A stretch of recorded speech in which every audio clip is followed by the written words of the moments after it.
podrían sufrir acá por muchas causas, ¿no? Puede ser traumáticas en los adultos y los recién nacidos, ¿cómo era? De forma congénita, porque esto era una zona de debilidad, era importante. ¿Cómo se llama? Claro, de Boyalek. Si le hemos escrito, dísenlo, búsquenlo ya. Boyalek, bien, escríbelo bien. Pues miren, en la vista superior veíamos el diafragma que tenía su hiato de la vena cava, ¿cierto? Acá su hiato de la aorta. Chicos, esto es importante que sepan. Anatómicamente, ustedes recordarán siempre que la arteria aorta, ¿a qué lado estaba? Izquierdo. ¿Nace de qué ventrículo? Izquierdo, ¿no? En cambio, el tronco pulmonar es nacida del ventrículo derecho, ¿verdad? Muy bien, entonces esta arteria, como nace del lado izquierdo y el corazón a su vez se dispone hacia el lado izquierdo, cuando ustedes vean una tomografía, una resonancia de tórax o de abdomen, siempre que vean acá los cuerpos vertebrales, se van a encontrar por delante y hacia la izquierda con este vaso. ¿Quién es? La aorta, siempre. Pues esa es su ubicación, a menos que haya una dextroposición, ¿no? En sitios inversos, ahí claro, puede cambiar. Pero si no, si es normal, entonces debe estar siempre al lado izquierdo. Es importante, ¿está claro, verdad? En cambio, al lado derecho, ¿quién va? La vena acá, correcto. Y en este caso, la vena, mira, ¿a qué ventrículo se dirige? ¿O qué aurícula, mejor dicho? Aurícula derecha, ahí desemboca, ¿cierto? ¿Y cómo se llama su válvula?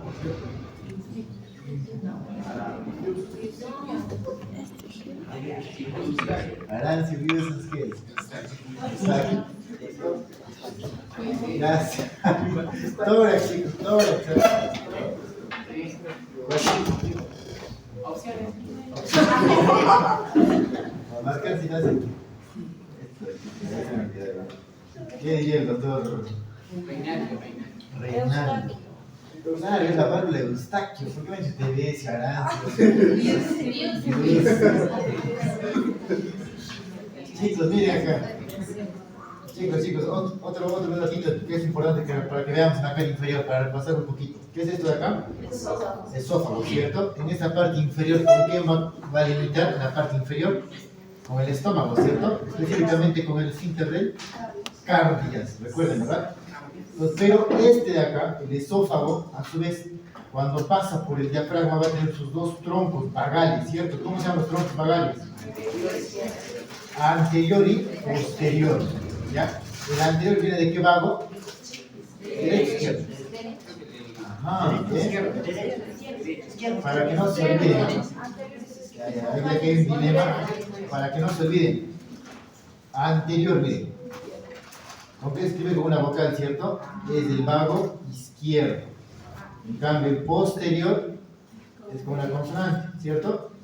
El vago derecho. No se olviden. Ahí no se olviden, ¿ah? Se olvidan esos tan fritos pajaritos. Miren, este de acá, ¿por qué es importante que estoy mencionando esto? Porque justamente la inervación abdominal depende sus territorios de estos dos vagos, derecho e izquierdo. Y ambos tienen su distribución anatómica diferente. No es lo mismo. Así que es importante que sepa. El posterior es del derecho y el anterior es del izquierdo. De esa manera el nervio vago llega hacia la cavidad abdominal. No llega como vago derecho, vago izquierdo, sino llega como troncos vagales. Anterior y posterior. ¿Se entiende? Listo, muy bien. Obviamente, pero cada uno de estos tiene su origen arriba, ¿no? En el sistema nervioso. Específicamente, ¿dónde nacía el nervio vago? Aparente.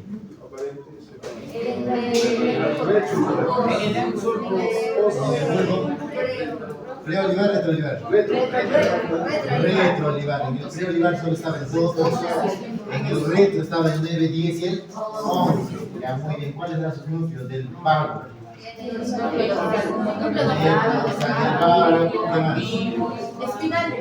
Motor del vago, ¿qué más? El ambiguo y el tracto solitario. El salivatorio es el closet. Sí.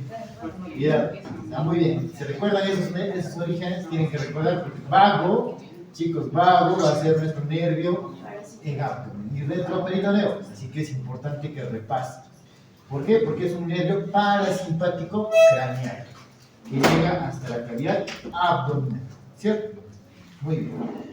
Recordando también lo que hemos dicho en la clase previa, ¿qué eran estos? La cadena simpática. Por esta cadena simpática, su origen, ¿dónde está específicamente? Si te digo, ¿de dónde pertenece? ¿Dónde es su origen de la cadena simpática? Ya específicamente, es parte. Es la región torácica, eso tiene que decir.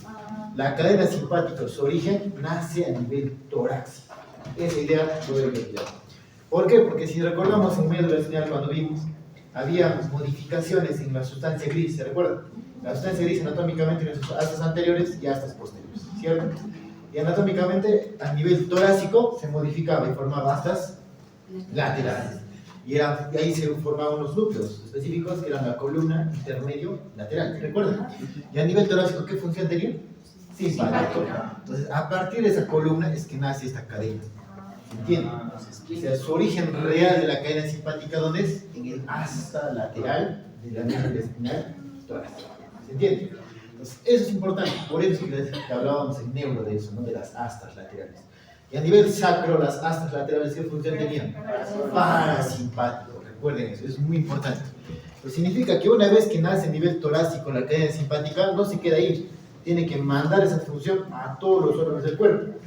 Por eso que se iba hacia el cuello formando tres ganglios, cervical superior, medio y inferior, ¿se recuerda? Y el inferior se fusionaba con el primer torácico y formaban el famoso estrellado, ¿se recuerda eso? Ya, muy bien, ese es el famoso estrellado, es tórax, cuello, lo que hemos visto ya previamente. Y esa cadena simpática, a su vez, ¿cómo llegaba a las glándulas de la cabeza? Formando plexos, ¿se recuerdan? A las glándulas salivales habían plexos que acompañaban a las arterias, ¿se recuerdan? Pero esos plexos, ¿dónde nacían? En la cadena simpática.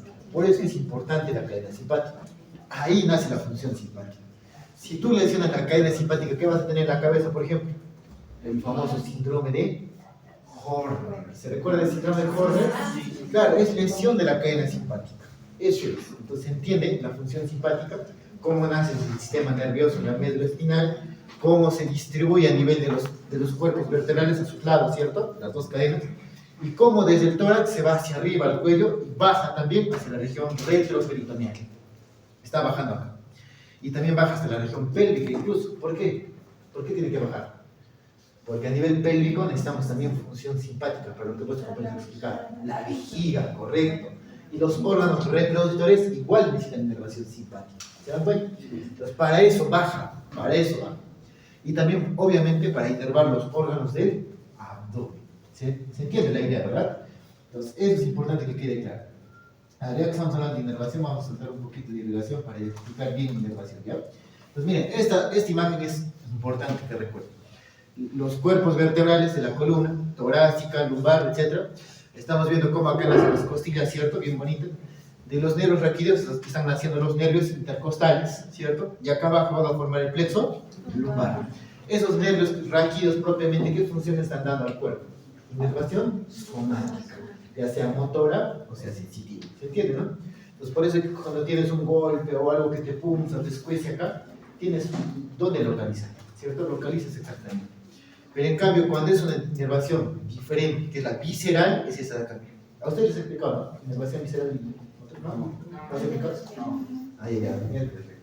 Vamos a explicar esto. A ver, ¿tienen plumoncito? No, mira, es que me estaba fuera del piso, no me puede llegar a mi casa. Ahí tiene un plumón. Ahí tiene un plumoncito. Ahí tiene un plumoncito. Vamos a explicar ya. Vamos a explicarles para que quede claro. Porque va a haber el examen, puede que sí. Sorpresas. ¿Alguien? ¿Hay que? Sí, préstalo porque luego lo pido. Para pisar blanca y sacar, pero ¿tiene papelito? Ahora sí lo hace. Un poquito más de los cuadritos. Gracias. Sí, bueno. Ya chicos, miren, importante esto de acá. No tienen que olvidarse, porque esto sí necesito que sepan para cuando lleguen a semiología. Si no les van a preguntar, les van a pasar vergüenza. Pues miren, cuando ustedes hablen del dolor, que es justamente lo que hemos visto, ¿no? Que es justamente su traducción, sensibilidad, ¿cierto? La función sensitiva propiamente, ¿cierto? Entonces, cuando hablamos de dolor es la función sensitiva. Ahí estimulas la función sensitiva. ¿Está claro, cierto? Vimos en la lengua la función sensitiva, ¿quién lo recogía? El trigemio, ¿se acuerdan? pero la función gustativa era del facial. ¿Se recuerda? Ya por tercios hemos visto, ya se en cabeza y cuerpo. Pero cuando hablamos de sensibilidad del cuerpo, en este caso cuando tú sientes frío, calor, o cuando sientes dolor específicamente, o una punzada o algo que te molesta, eso es dolor, ¿cierto? Entonces, este dolor puede ser dos tipos en general, dos tipos. Ya tienen que recordar eso. Puede ser uno de forma somático y puede ser uno de tipo visceral. Eso tiene que saber. ¿Está claro? Visceral y somático. Somático justamente hace alusión a lo que sentimos, por ejemplo, en la mano. Cuando algo te punza o te cortas, sientes un dolor localizado, ¿no? Aquí me duele, si sabes localizar, ¿verdad? Pero en cambio uno visceral es diferente. ¿Cómo es el dolor? ¿Alguien ha tenido apendicitis acá? ¿Apendicitis? ¿Nadie lo ha operado todavía? ¿Allá? Sí. Cuando han estudiado ustedes el dolor de la apendicitis, ¿cómo les dijeron en abdomen? Hay una cronología de Murphy, ¿se recuerda? Claro. ¿Dónde empieza el dolor? En el epigastrio. Luego desciende al mesogástrico. Luego recién se va hacia la fosa ilíaca derecha. Y además, ¿qué más tiene el paciente? Náuseas, vómitos, fiebre, malestar, no tiene ni hambre, todo, ¿no? Todo es elevado. Se complica cada vez más. Entonces, ¿por qué creen que ese dolor es diferente a cuando te cortas tu mano? Un cortecito cuando te haces. ¿Por qué creen? Porque son dos tipos de inervación distintos. Eso tienen que saber. Entonces, la inervación somática, por ejemplo, son los nervios periféricos, los nervios sensitivos como tal. Pero en cambio, los viscerales, ¿quiénes son? Los plexos, que a su vez tienen función parasimpática y simpática. ¿Se entiende? O sea, la inervación simpática y parasimpática puede causar dolor, sí. Y ese dolor es el dolor visceral. ¿Se entiende? En cambio, el somático son los nervios directamente. En la mano tienes nerviositos, ¿verdad? Han visto los cutáneos, cómo los palmares se ramificaban, ¿cierto? Además, justo esos nervios son somáticos. Entonces, ¿cómo es el dolor somático? Localizable. Es externo, o sea, es casi periférico, ¿no? Periférico, casi externo, o casi superficial, podemos decir. Es algo que tú puedes localizar, ¿se entiende? Localiza. Pero en cambio, un visceral no localizas. Es difuso. Ya eso tiene que saber, es difuso. ¿Qué más tiene que saber? Es un dolor vago, le llaman así. ¿Por qué? Porque hay otro nombrecito más que le pueden decir. Dolor sordo también le llaman así. En semiología van a escuchar esos términos. Un dolor sordo, vago, difuso, no localizable, es un dolor visceral. ¿Qué significa eso? Por ejemplo, con lo que decía en la exposición. Cuando dolía el riñón, bueno, en este caso un cálculo en la vía urinaria, el dolor es solamente atrás, se iba hacia adelante también, ¿no? O sea, como que te molestaba toda esa región. Y a veces puede causar vómitos, incluso en ese caso pusieron ahí, no vómitos, no fiebre, no tenía porque estaba empezando. Pero en algunos pacientes cuando está bien impactado, sí causa vómitos el cólico renal. Tienen que saber eso. ¿Por qué? Porque justamente su inervación es del tipo visceral. ¿Se entiende? ¿Y quiénes comandan esta inervación? El parasimpático y el simpático. En cambio, los nervios sensitivos, los nervios periféricos. ¿Se entiende? Entonces, cuando estamos viendo ahorita en la exposición, por ejemplo, de vuestros compañeros, los nervios del plexo lumbar, ¿qué inervación serían? ¿Viscerales o somáticos? Los somáticos. Por eso que tenían ilio inguinal, que está viendo la región inguinal, decía vuestra compañera que tenía dolor en la región inguinal, pero no podía percibir. Entonces, ¿por qué es? Porque localizas en la región inguinal. Pero en cambio, uno visceral que, digamos, causa una apendicitis, no lo localizas. Es bien difuso, todo el abdomen duele. Y a veces incluso todo el abdomen se vuelve rígido. ¿Han escuchado el famoso signo de abdomen tabla? ¿Han escuchado eso? Cuando hay apendicitis, el abdomen se vuelve duro, toda la pared abdominal se vuelve duro. Y es un signo clásico. El cirujano apenas ve eso, toca, está duro, ya hay que meter la sangre, y es fijo. Lo opera. Es rápido con eso. ¿Pero por qué sucede eso? Porque saben que la inervación intraabdominal de los órganos son de tipo visceral, comandados por el parasimpático y el simpático. ¿Se entiende? ¿Entiende más o menos la idea? Ya, eso es importante que sepa para diferenciar. Por eso una apendicitis nunca va a doler igual que cuando tú cortas el dedo. Son dos tipos de dolor diferentes. Entonces, ¿por qué estoy hablando de eso? Porque justamente esto que vamos a estudiar acá de la cadena simpática que está yendo hacia el abdomen y el retroperitoneal propiamente van a formar los famosos plexos, el famoso plexo solar. Y a nivel abdominal, el plexo solar es el que determina ese dolor. Visceral. ¿Se entiende? Entonces, eso acá, pues les estoy explicando. La cadena simpática, que está naciendo a nivel torácico, va a tener sus ramos, les expliqué incluso en la clase previa, ¿no? Que eran los famosos nervios esplágnicos. ¿Se recuerdan?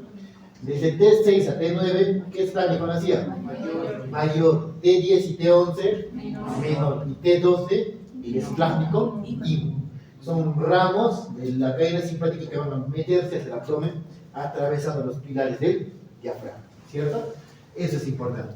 Entonces, ¿por qué es importante? Por esto justamente. Vamos a retroceder a esta imagen. Aquí, gracias a la cadena simpática, y en este caso al componente parasimpático, ¿qué es determinado el componente parasimpático acá en el abdomen?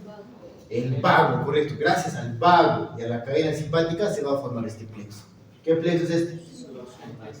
Muy bien, el famoso plexo solar, antiguamente llamado así, pero actualmente ¿cómo se le llama?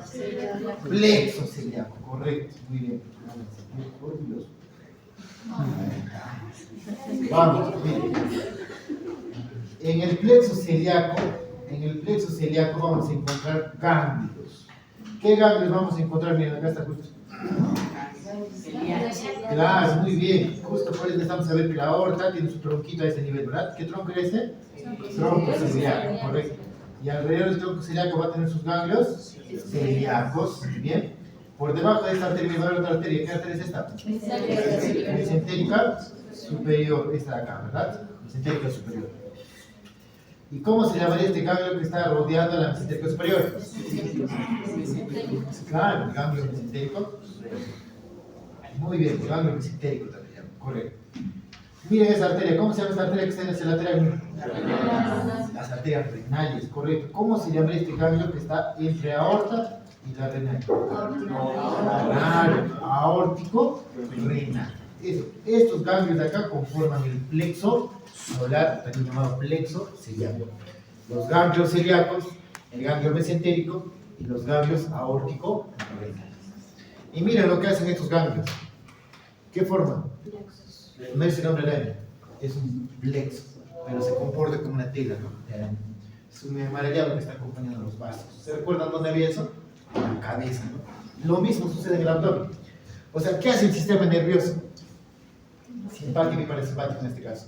Se aprovecha de las arterias. Y mediante las arterias manda sus plexos a los órganos. ¿Se entiende?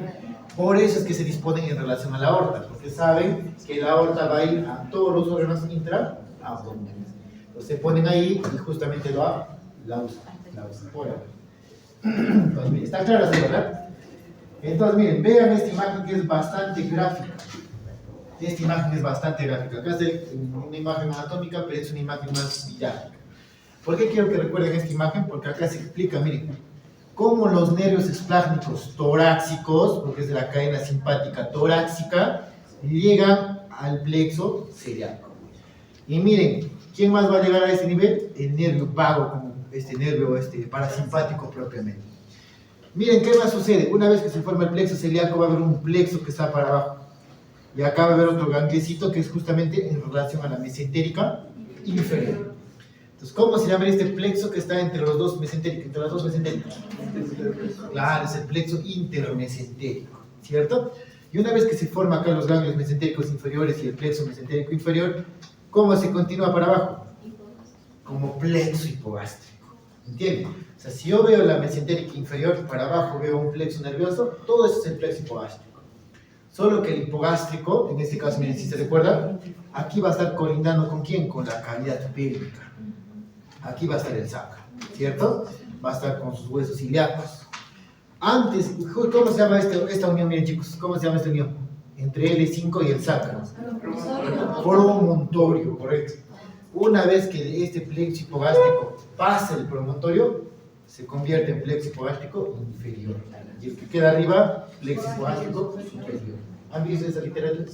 Así lo hablan, como superior e inferior. ¿Pero cuál es vuestro punto de corte para decir superior e inferior? El promontorio. Si está por encima del promontorio, superior. Si está por debajo del promontorio, inferior. Simple. Pero sigue siendo el plexo hipogástrico. ¿Se entiende? Hay uno que es parasimpático. Ya. Ya. No, nervio esplácnico. Esplácnicos.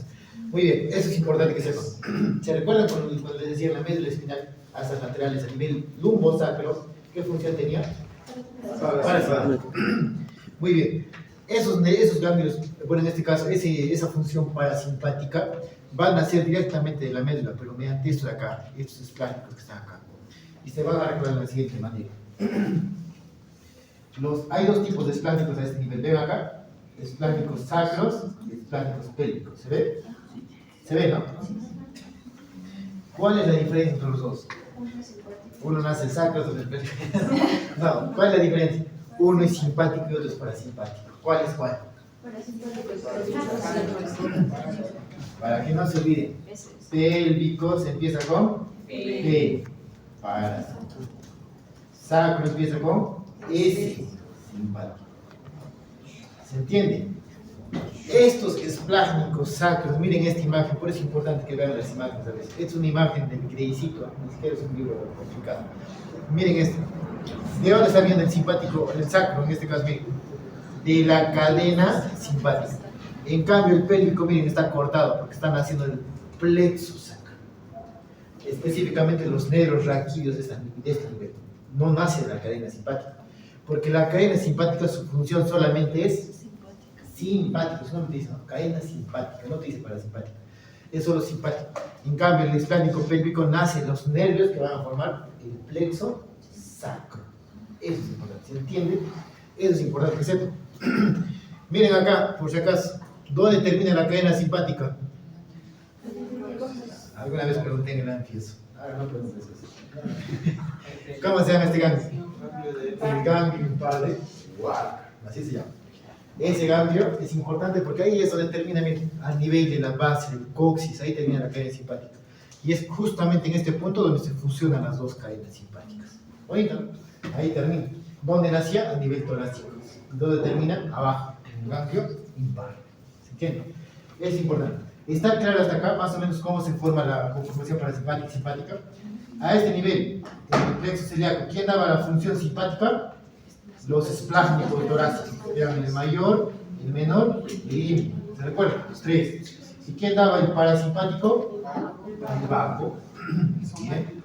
Muy bien. Vamos a hacer un esquema acá de quién? Del ganglio celíaco. El ganglio celíaco es uno de los ganglios más exquisitos anatómicamente para hablar porque es justamente el más grande de todos y es el que más se puede ver en los cadáveres de árboles, ¿no? Los cadáveres. Este gangliecito anatómicamente le dan una forma de semiluna. No es semiluna. Entonces acá vamos a ver que tiene justamente un asta medial, anteromedial y un posterolateral, ¿cierto? En el asta anteromedial vamos a ver que va a llegar un nervecito que se está bifurcando, incluso dígase de paso. ¿Y a dónde va a ir? Al otro nervio, al otro ganglio, ¿no? Al otro nervecito. Y acá va a llegar otro nervecito. ¿Qué nervio es el verde y qué nervio es el naranja? Ya. Pero si me dicen vago, nuestra respuesta es vago. Tiene que ser una respuesta completa. ¿Cuál sería el vago derecho? Correcto. Pero específicamente es el tronco vagal posterior. El tronco vagal posterior. Pues les decía, ¿se recuerdan quién pasaba por detrás del esófago? Era el tronco vagal posterior, que a su vez nacía del vago derecho. Es correcto. Por los libros dicen, ¿no? Llegan las fibras vagales derechas o el tronco vagal posterior. Ambos es válido. Está llegando a este nivel y el vago, este vago del tronco vagal posterior se parte en dos. Para el ganglio celíaco del lado derecho y para el lado izquierdo. Para los dos vagos. Para los dos celíacos. ¿Se entiende, no? ¿Y quién sale por este ángulo? ¿Quién llega por ese ángulo? El esplágnico. ¿Pero cuál de los esplágnicos? Muy bien. El esplágnico mayor. El mayor llega a ese nivel. ¿Se entiende, no? El esplágnico mayor al llegar a este nivel va a contribuir con qué función? Simpática. En cambio el otro, parasimpática. ¿Se recuerda? Pero si leen un Rouvier te complica un poquito más la cosa y te dice que la concavidad superior también tiene afluentes de quién? Del frénico, correcto. Y en la convexidad inferior, el esplágnico no dice que llega. Así te resuelve el Rouvier, ¿cierto? Entonces, eso pueden revisarlo, claro. ¿Y cómo se llama esta comunicante entre esplágnico mayor y el tronco vagal? Claro, el asa memorable de Riceberg. ¿Se recuerda? ¿Lo viste en el libro de Rubio? Está ahí. Ya seguramente lo han visto ya varias veces en el abdomen también, ¿no? El asa memorable de Riceberg, que es justamente esta comunicante, esta asa que existe entre vago y esplástico, ¿no? Cómo se comunica entre ambos. ¿Está claro? Entonces el asa memorable de Riceberg, justamente se ve acá, miren cómo viene el tronco, acá miren, justamente son los esplásmicos, miren acá está viendo el esplástico mayor, por acá está viendo el tronco vagal posterior. ¿Y quién está viendo acá la curvatura menor del estómago? Miren, ¿qué tronco vagal es este? El anterior. ¿Se recuerdan que el anterior, el vago izquierdo, llega a la curvatura menor del estómago? Lo rodea y entonces cuando llega al nivel del pílaro forma el nervio de la tarjeta. ¿Han leído eso? Eso han leído en el abdomen. Es justamente en anatomía el estómago. ¿Para qué creen que sirve este nervio vago izquierdo de la tarjeta? ¿Por qué solamente se especializa en el estómago? Claro, porque su función más importante es brindar la secreción gástrica. El parasimpático se especializa también en la función de la secreción gástrica. ¿Está claro? Entonces, por eso es que parte de las técnicas anatómicas, incluso técnicas quirúrgicas, cuando hacen una úlcera péptica que no mejora con medicamentos, a veces hacen una vagotomía, cortan el vago. ¿Entienden? ¿Pero a qué vago van a cortar para denervar el estómago? ¿Al derecho o al izquierdo? Al izquierdo, al izquierdo. En cambio, el derecho, ¿a dónde está yendo? Al plexo. No pueden fallar. ¿Está claro? ¿Quién va directo al estómago? El anterior. ¿Quién va al plexo celíaco? El posterior. ¿Está claro? Ya chicos, miren, atentos, ¿no? Y miren acá esta imagen, miren cómo el esplástico mayor está llegando atravesando el pilar del diafragma, como les he dicho en la clase previa.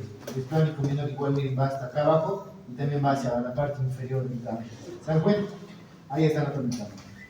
El menor y el imo pueden ir directamente acá, al ganglio aórtico renal y al plexo renal.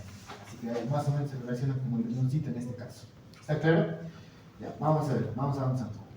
Entonces, miren, a ver, esta parte de la inervación visceral está claro, está quedando claro, ¿cierto? Esto de acá, chicos, este plexo es el que explica la inervación visceral. Y a su vez, esto de acá, miren, ¿a quién está inervando? Al riñón, a la glándula suprarrenal. Miren cómo vienen acá los nervios, ¿sí? ¿A quién también está inervando? Al estómago. Si está acá la mesentérica, ¿a quién irriga? A todo el intestino delgado. También al colon. ¿Quién estaba en la parte inferior del ciego? El colon en el derecho. El apéndice. Por lo tanto, la inervación del apéndice es somático visceral. Visceral, comandado por el plexo ciliaco. Ahora entienden por qué duele desde acá arriba, luego recién baja acá. Es por la ubicación del plexo ciliaco. Y es un dolor sordo, difuso, no localizable, un dolor vago, típico de estudiante de medicina. Entonces, eso de acá, chicos, no se olviden. ¿No? En cambio, el plexo lumbar es un dolor de tipo somático. Es diferente el plexo lumbar, el plexo sacro son diferentes. ¿Entienden? El plexo braquial que han visto, había nervios cutáneos, son de tipo somático. Ahí se explica, ¿no? La piel tiene inervación somática. Ya está. Ahora miren, ¿quién está acá también? ¿Qué es esto de acá? El uréter, correcto. ¿Quién lo va a inervar el uréter? Igual, el plexo renal mediante este nervio. Ahora entienden por qué les estaba diciendo que un dolor por un cálculo es localizado. No necesariamente. Puede irradiarse también hacia el abdomen y hacia atrás. No se localiza, porque es un tipo de inervación visceral. Ya, espero que haya quedado claro. Repetida. Ya, muy bien. Ahora vamos a hablar de la irrigación propiamente. A ver. Entonces, miren, la aorta dijimos que se relaciona estrechamente con ¿quién? Con el plexo celíaco, ¿cierto? De la inervación. Pero a su vez esta arteria va a tener sus ramitas, ¿cierto? Pueden clasificar de varias formas a la arteria aorta sus ramas. Puede haber ramas parietales, viscerales, pares, impares. Doctora, una pregunta. En cuanto a la inervación del uréter, el doctor va a mencionar que no solo el plexo renal, sino el hipódromo. Sí, vamos a ver. Las geografías mencionan 3 también. Sí, es relativo. Vamos a ver ahorita por qué es, ¿ya? Justamente vamos a hablar de la riñón también. Pero más o menos la parte superior, esa sí que es comandada por el hipogalo. Vamos a hablar ahorita, no te preocupes, sí está bien, está bien. Solo quería que entiendan en relación al plexo celíaco. Ya, muy bien, pero está muy bien tu acotación. Listo, chicos, miren, acá vamos a ver. Entonces, la aorta tiene varias formas de clasificar. Parietales, laterales, pares, impares, ¿qué más? Ramas colaterales, ramas terminales, mediales y laterales, etc. Hay muchas formas. Así que lo que a mí me interesa que sepan es que recuerden cuáles son sus ramas. Que los enumeren y que los nombren, ¿no? Ya que luego sepan que son pares, impares, ya lo pueden asociar en la. Ahí se puede ver, ¿no? Específicamente cada. Pues miren, vamos a ver una de las primeras ramas parietales que tiene la arteria aorta. ¿Cómo se llama acá, por cierto, la aorta específicamente? ¿Nombre completo? Correcto. Aorta descendente abdominal. Muy bien, porque la aorta descendente tiene dos porciones, torácica y abdominal. ¿Está claro? Entonces, esta aorta abdominal, obviamente va a tener acá su ramita. ¿Cómo se llama esta ramita? Frénica. ¿Cierto? ¿Cuál es su función de esta? Claro, es la irrigación del diafragma. Y dígase de paso, es el vaso de mayor calibre del diafragma. ¿Es un vaso importante? Claro que sí. Es un vaso muy importante. Pues miren, está claro, ¿no? Es la primera rama parietal. La rama par, incluso en este caso. A ver, preguntita a nivel CPCPI. ¿Qué necesito? Azules. Ya, muy bien. En realidad estas de acá son las venas lumbares ascendentes, que van a dar origen, cuando se fusionan a la vena subcostal, se fusionan subcostal y lumbar ascendente, forman la ácidos. Las ácidos de un lado y en la otra la hemiácidos. ¿Se recuerdan? Eso es importante. ¿Por qué estoy haciendo mención? Porque esta vena lumbar ascendente la vamos a tocar cuando veamos pelvis, las ilíacas. Porque ahí vamos a ver una arteria también, la arteria lumbar ascendente, que justamente es rama de las ilíacas. ¿De qué ilíaca? Interna externa. Interna externa. ¿Que no ha venido examen ilíacas todavía? ¿De práctica? Recién. Ahí vamos a estudiarlo. Está claro. Ustedes tienen que saber que esta venita de acá, que está atravesando el diafragma, es la vena lumbar ascendente que va a dar origen a ¿quién? A las venas ácidos. Y ácidos, ya ustedes han visto en tórax, que son tributarias de la vena cava. ¿De qué vena cava es? Tributaria de los ácidos. Superior o inferior. Superior, claro, las venas ácido superior, claro, son tributarias de la vena cava superior. Incluso había un espacio, una cosita, ¿se acuerdan de qué cosita limitaba los ácidos?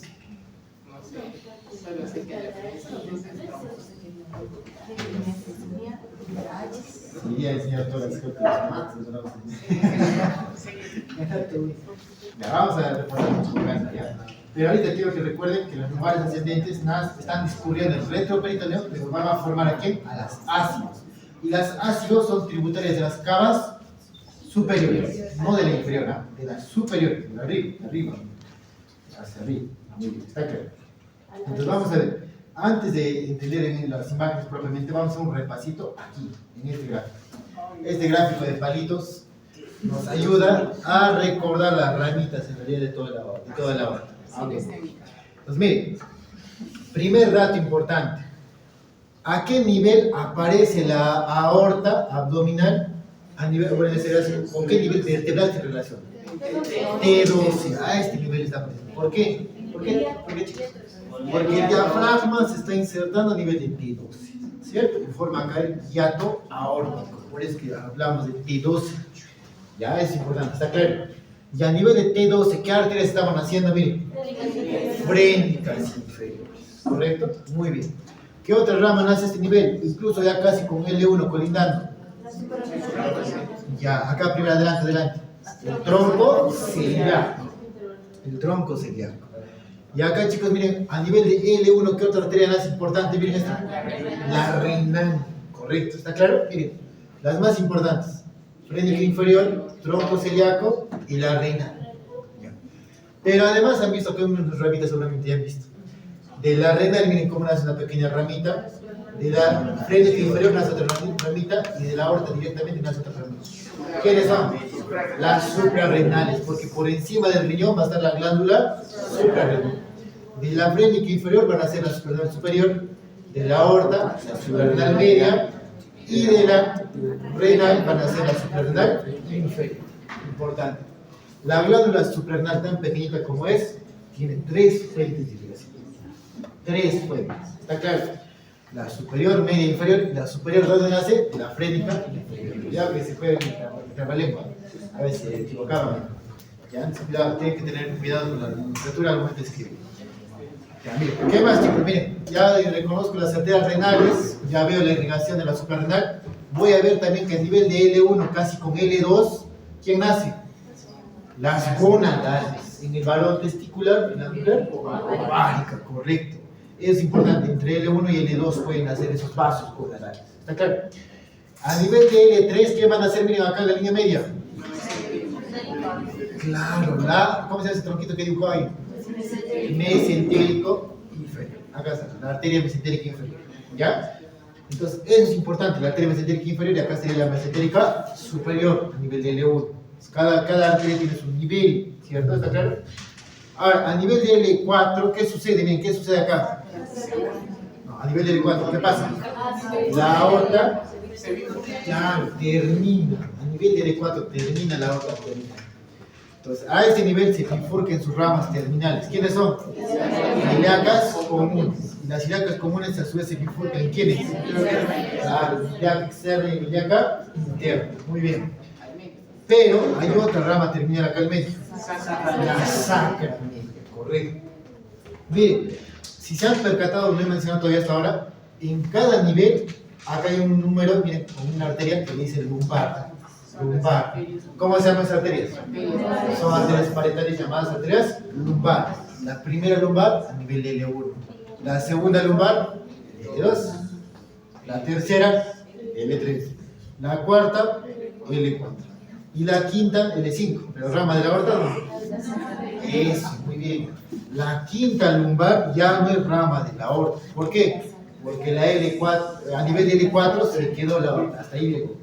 Pero ¿quién continúa hacia abajo? Su colita. ¿Cómo se llama la sacra? Media.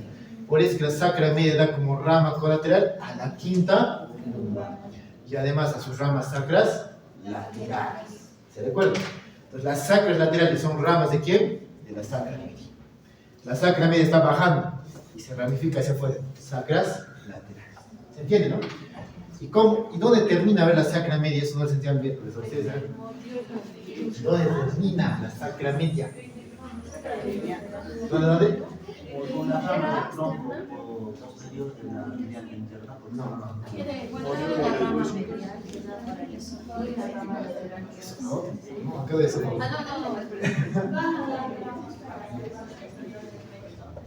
Recto ya puede tener la mitad, sí, pero no termina ahí. ¿Dónde termina? ¿Dónde termina? Nadie. ¿Tarea? No. El examen se ¿Dónde? ¿Alguien a ver que se siquiera? Ya, más o menos, coxis, ¿no? Pero en realidad se llama, hay un órgano acá abajo, a nivel del coxis. El globus coxi. Así se llama. ¿Dónde termina la sacra media? A nivel del globus coxi. Ojo, no solamente hay un globus carotídeo, también hay un globus coxi. Ojo. Es importante. Revísenlo, estudien, lean. No vaya a ser que en el examen tenga sorpresitas. Está claro, chicos, hasta acá, ¿no? Ya las ramitas de la aorta, su distribución, importante. Y miren lo que he dibujado justo con el grupo del miércoles. Esta de acá, la arteria mesentérica inferior, tiene 3 ramas que ustedes no pueden olvidar. ¿Quiénes son estas? La cólica izquierda, sigmoidea y la rectal superior, también llamada hemorroidal superior. Eso lo han visto en un montón. ¿Retro les pueden preguntar? Claro que sí, porque ¿qué dijimos en retro? Que también la región retro y extrapélvica también incluye a la pelvis. Así que vamos a ver el recto y vamos a ver esta arteria, la rectal superior. ¿Sí? Acá tiene 3 colaterales en la Ya. cólica izquierda inferior, la arteria coronal. Ya. Termina con la dorsal. Ya. Está bien, no, es que eso varía por la literatura y en realidad también los cadáveres del anfi van a ver que varía. Pero estas tres herramientas que les estoy mencionando son las más constantes. A su vez de esta pueden hacer tanto de la mesentérica inferior, puede haber una cólica inferior, es cierto. Pero a veces esa ramita cólica inferior pueden hacer de acá, de la cólica izquierda. O a veces de la sigmoidea propiamente, como que es un poquito más variable. O sea, pero es cierto, la literatura lo menciona, es correcto, ¿ya? Pero con que estas tres sepan, porque son las más constantes, es importante que sí lo sepan, no pueden fallar en eso, ¿no? Adicionalmente, si ustedes logran reconocer una de esas ramas en los cadáveres, excelente, mejor todavía, ¿no? Mejor. Pero sí, esas son las más constantes, ¿ya? Pues bien, chicos, vamos a repasar un poquito acá bien de quién, de nuestra queridísima mesentérica. Miren, esta imagen es crucial, porque miren, ¿qué estamos mostrando acá? El tronco celíaco. Y el tronco celíaco tiene sus ramas las siguientes: gástrica izquierda, hepática común propia. Común, ya, muy bien. Y esta de acá, la esplénica. La esplénica, ¿qué órgano está delante de esta arteria de la esplénica? El páncreas, por el hipólisis, ¿cierto? Muy bien. Para llegar finalmente hacia el vaso, ¿correcto? Muy bien. Pues miren acá, la hepática común que está a este nivel, ¿en qué punto cambia de denominación a hepática propia? ¿En qué punto? Muy bien. Cuando nace su primera rama descendente conocida como la arteria gastroduodenal. ¿Se recuerda? La arteria gastroduodenal, ¿qué es esta? Cuando nace esa arteria, deja de llamarse hepática común para pasar a llamarse hepática propia. Correcto. Y a este nivel va a ramificarse en las hepáticas derecha, izquierda, van a ver la arteria cística, en el famoso trígono de... ¿Qué tenemos acá? Uno muy bien, y otro triángulo hepatocístico, ya, muy bien, eso tienen que recordar. Esos son importantes para la cirugía, si quieren saber, no pueden fallar. ¿Qué más, chicos? Miren, a ver, esta arteria de acá, la gastroduodenal, ¿qué ramas da?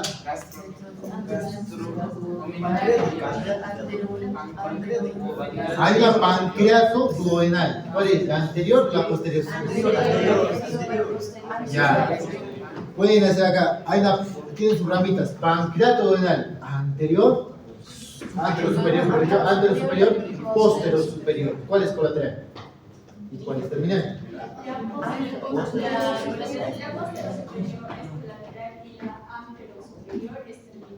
Ya. Muy bien. Entonces, chicos, ¿y cuál es la otra terminal de la gastromental? La gastromental, de hecho, también se llama gastroepiploica, ¿no? Gastroepiploica. Que se equivoquen, chicos, ¿sabes? No, ustedes saben 20, algunos de qué pasar. Ya, chicos, miren, si ustedes recuerdan bien, su nombrecito mismo te dice acá, pancreato duodenal. ¿Qué me va a irrigar? Claro, muy bien. Entonces, miren, la hepática va a irrigar parte de la cabeza del páncreas y el duodeno, correcto. Va a contribuir a formar ese arco vascular que rodea ese nervio, ¿cierto? Ya, muy bien. Pero ¿quién más contribuye a formar la irrigación de la cabeza del páncreas? ¿Quién más? Miren esta.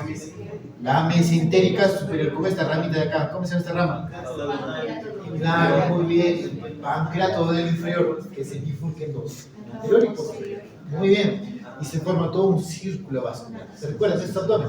Entonces, miren, si en resumen, cabeza del páncreas, ¿quién me irriga?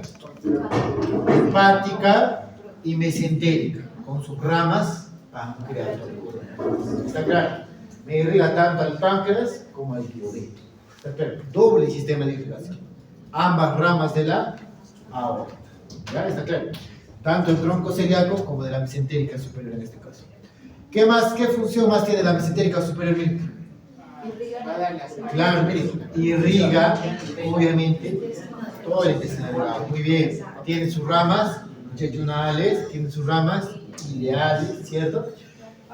Y acá tiene una ramita, miren, bien bonita. ¿Cómo se llama esa arteria? El miércoles de la noche todos cantando. Y los cólicas. ¿Dónde es cólica?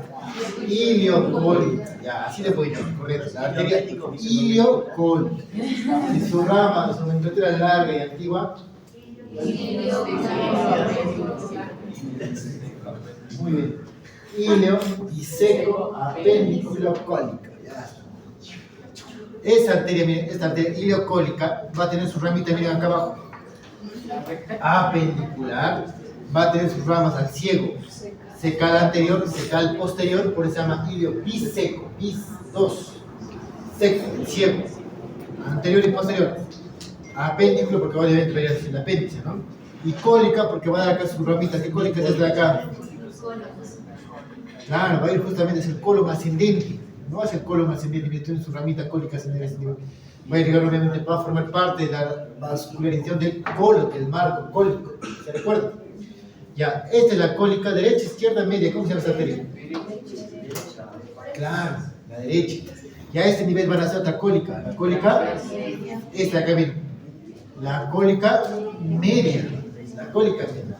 Y la cólica media incluso tiene su rama que se van a astomosar con la cólica derecha. Pero también va a tener su rama que se van a astomosar con la cólica izquierda. ¿Y de quién dijimos que nacía la cólica izquierda? De la mesentérica inferior. ¿Se recuerda? La mesentérica inferior tiene su rama cólica izquierda. Entonces, esos puntos donde se encuentran las anastomosis vasculares, en los ángulos del colon, tanto en el ángulo hepático derecho o en el ángulo esplénico izquierdo. ¿Se recuerdan? El marco cólico tiene sus ángulos. Entonces, ¿por qué son importantes esos ángulos? Porque son sitios de isquemia. ¿Cómo se llaman esos puntos de isquemia? Eso me están enseñando, ¿no? Está ahí. Los famosos puntos de Griffith. Ya se me olvidó. Yo les voy a tomar más que abdomen que era de su examen, ¿no? Ya, miren. Chicos, es importante que sepan, claro, porque miren, un datito que tienen que saber, ¿eh? Miren, vamos a dibujar, ¿ya? Vamos a dibujar, mira. Esta es la mesentérica superior. Bonito, ¿cierto? Hasta acá estamos bien. Anatómicamente la mesentérica superior, miren, ¿en qué espacio va a atravesar? El cuello del páncreas y por abajo su apófisis unciforme, ¿cierto? ¿Y quién va a estar por debajo de la arteria también? La tercera porción del duodeno, muy bien. La arteria mesentérica cuando viene va a tener obviamente sus ramas iliunales, ramas iliares, dijimos, ¿verdad? Va a tener su rama iliocólica, ¿cierto? Esta arteria iliocólica es importante porque de esta dependía la irrigación del apéndice, muy bien, del ciego, tanto adelante y atrás. Esta bolsita que estoy señalando, toda esta bolsita es más el ciego, ¿ah? Por debajo de la válvula ileocecal. Cuando se une el ilio con el intestino grueso, es la válvula ileocecal, ¿cierto? O válvula de Bowing, correcto, muy bien. Entonces, a este nivel, chicos, por debajo toda esta bolsa es el famoso ciego. Y ese es el apéndice, ¿cierto? La irrigación del ciego obviamente depende de esta arteria iliocólica. Pero también va a haber una ramita que va a subir, la famosa cólica derecha, que va a irrigar obviamente parte del marco cólico. Y de la mesentérica superior acá también van a ser ¿quién? La cólica media, que va a tener su ramita para astomosarse con el lado derecho y otra ramita para astomosarse con el lado izquierdo. Y en la izquierda, ¿de quién nacía? De la mesentérica inferior, de ahí nacía.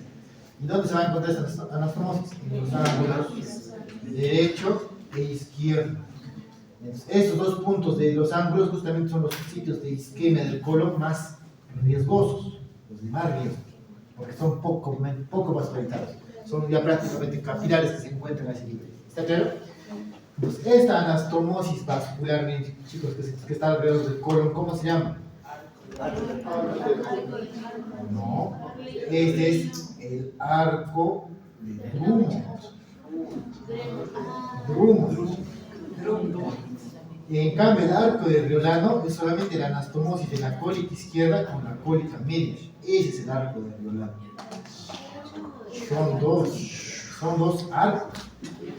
Arco de Drummond, que es todo, y el arco de Riolano, que es este ángulo.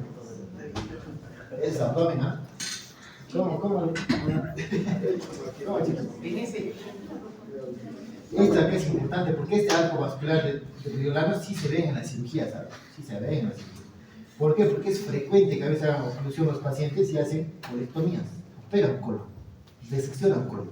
Entonces ahí tienes que saber localizar los vasos para poder ligarlos. Tienes que ligar antes de cortar. Porque si cortas sin ligar, vas a sangrar y no vas a ver nada. Sangre, todo sangre. Y si posa sangre acá y el paciente después de 10 minutos, hora de muerte. Claro. ¿Por qué, chicos? ¿Por qué creen que pueden morir? Porque son ramas de quién? De la aorta. Y la aorta, cuando vea sangre, fuerte. ¿Pueden matar a los pacientes? Claro que sí. Claro. Pues tienen que saber irrigación del colon. Claro. Es justamente necesario. Se puede estar hablando un poco de anato 1 porque es necesario. Es necesario. No tienes que olvidar. Ya. Otro dato. Este dato sí me interesa para conceptos de anatomía 2.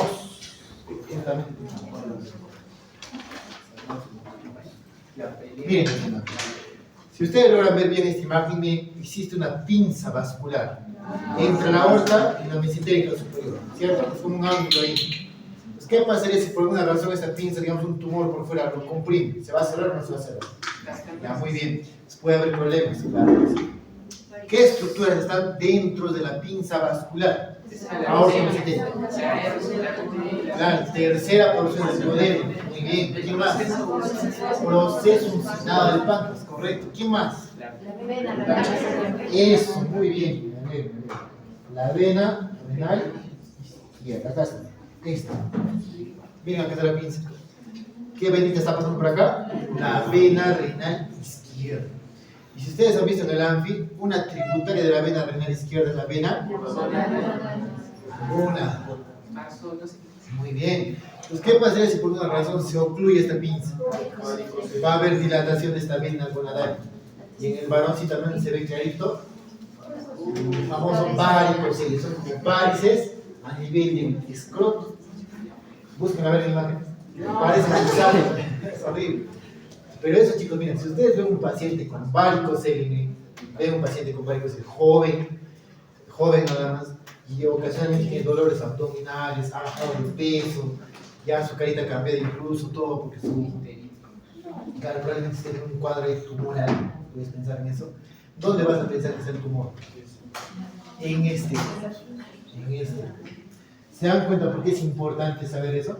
Porque una vez que sepas y sospeches dónde puede ser el tumor, tú vas a ir directo a ese lugar para hacer la ecografía.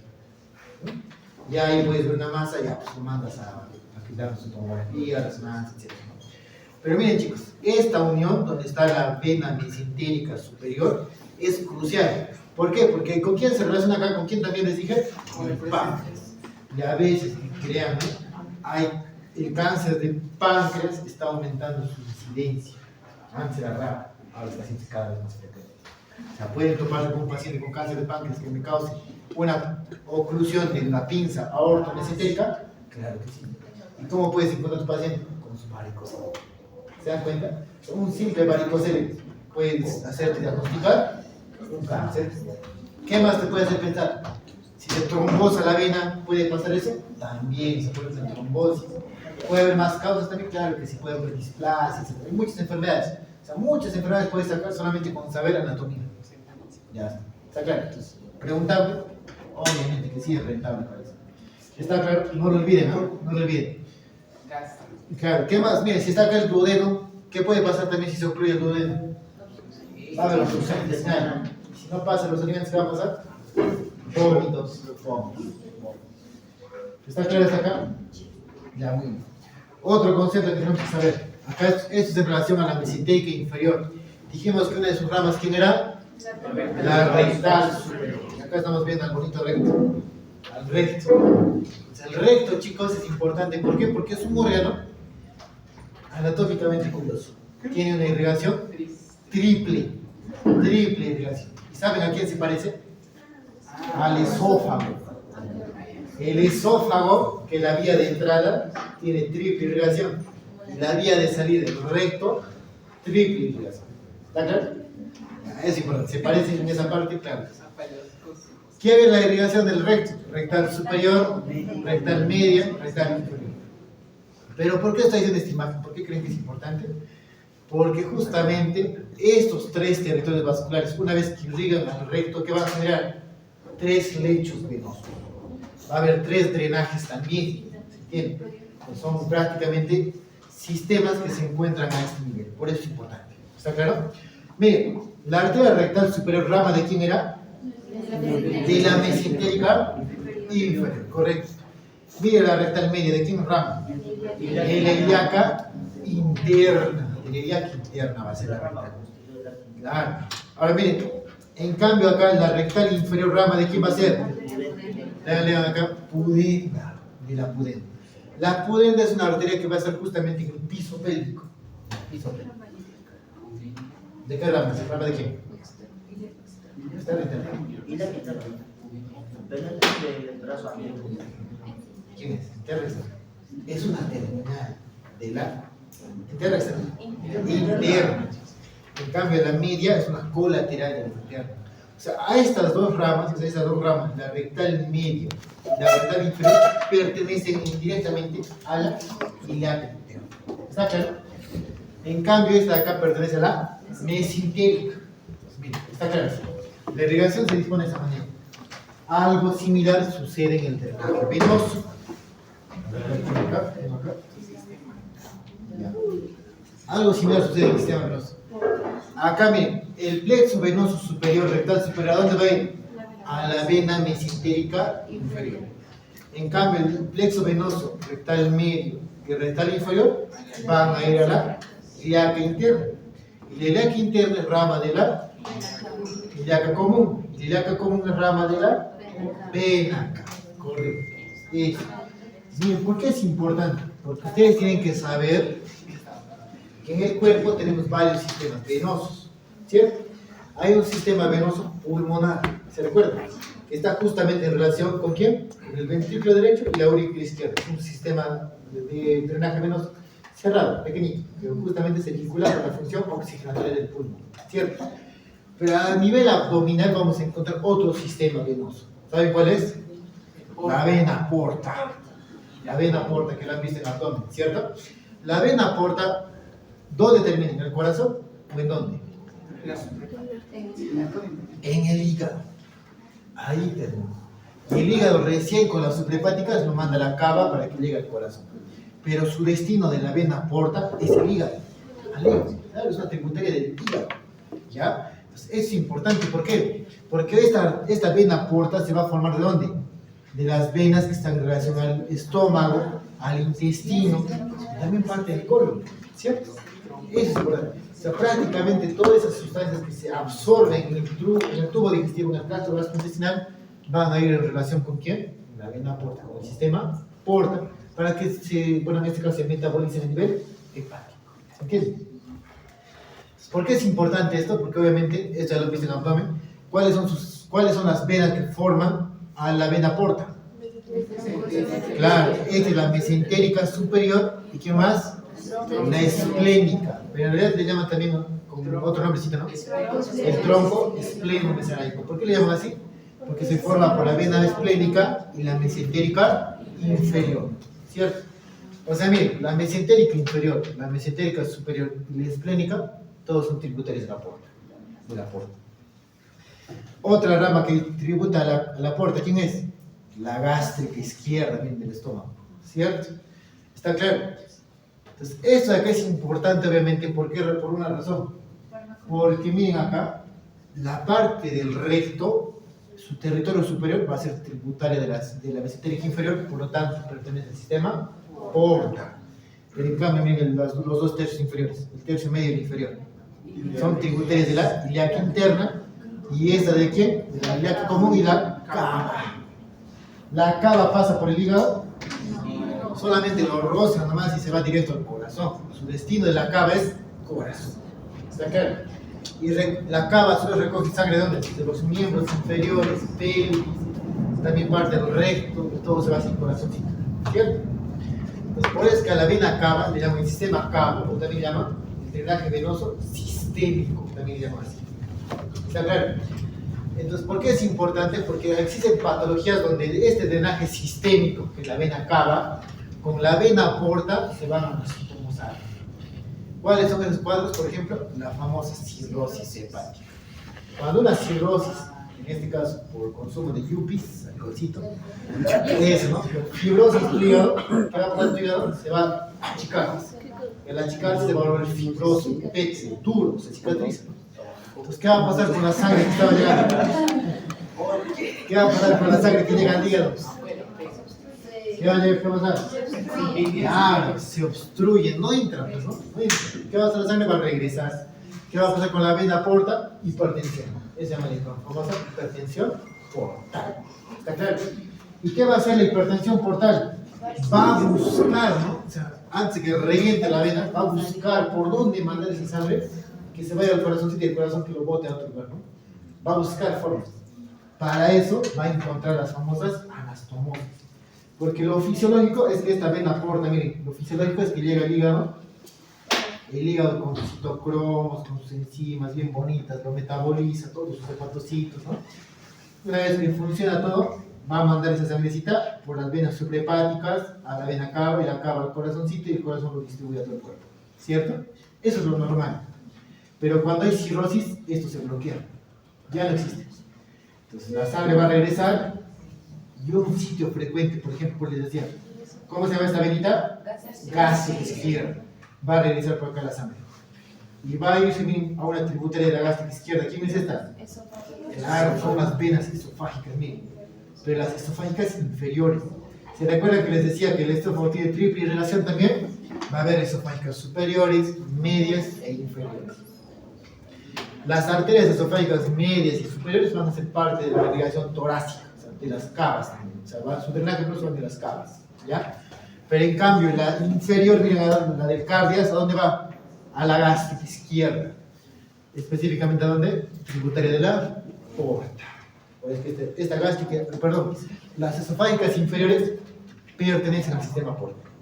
En cambio, las esofágicas medias y superiores pertenecen al sistema cava. Específicamente con los ácidos, ¿no? Con los ácidos de la cava. ¿Se entiende? ¿Se entiende? Entonces, esto acá, chicos. ¿Qué va a pasar si se dilatan las venas esofágicas? Varices esofágicas. Y un paciente con cirrosis, a veces cuando tú le haces la endoscopia vas a encontrar las famosas varices esofágicas. Y si eso revienta, alta tasa de mortalidad. Los pacientes que tienen varices esofágicas y ruptura a su vez, tienen un incremento en su riesgo de mortalidad a 5 años. ¿Ya? Es importante, pues, o sea, un paciente con cirrosis, ¿le vas a mandar endoscopia? Claro que sí, para buscar esto. Varices esofágicas, que es un signo de hipertensión portal. ¿Se entiende, no? ¿Se entiende? Es un poquito de serio, ya estoy hablando, pero para que sepan, ¿no? Ahora que ustedes van a pasar el siguiente semestre a hacer gastro, tienen que saber eso. Van a hacer gastro, ¿cierto? Ya, muy bien. Otro signo, o sea, esto está explicado, anatómicamente lo estamos explicando, o sea, para que vayan con fuerza.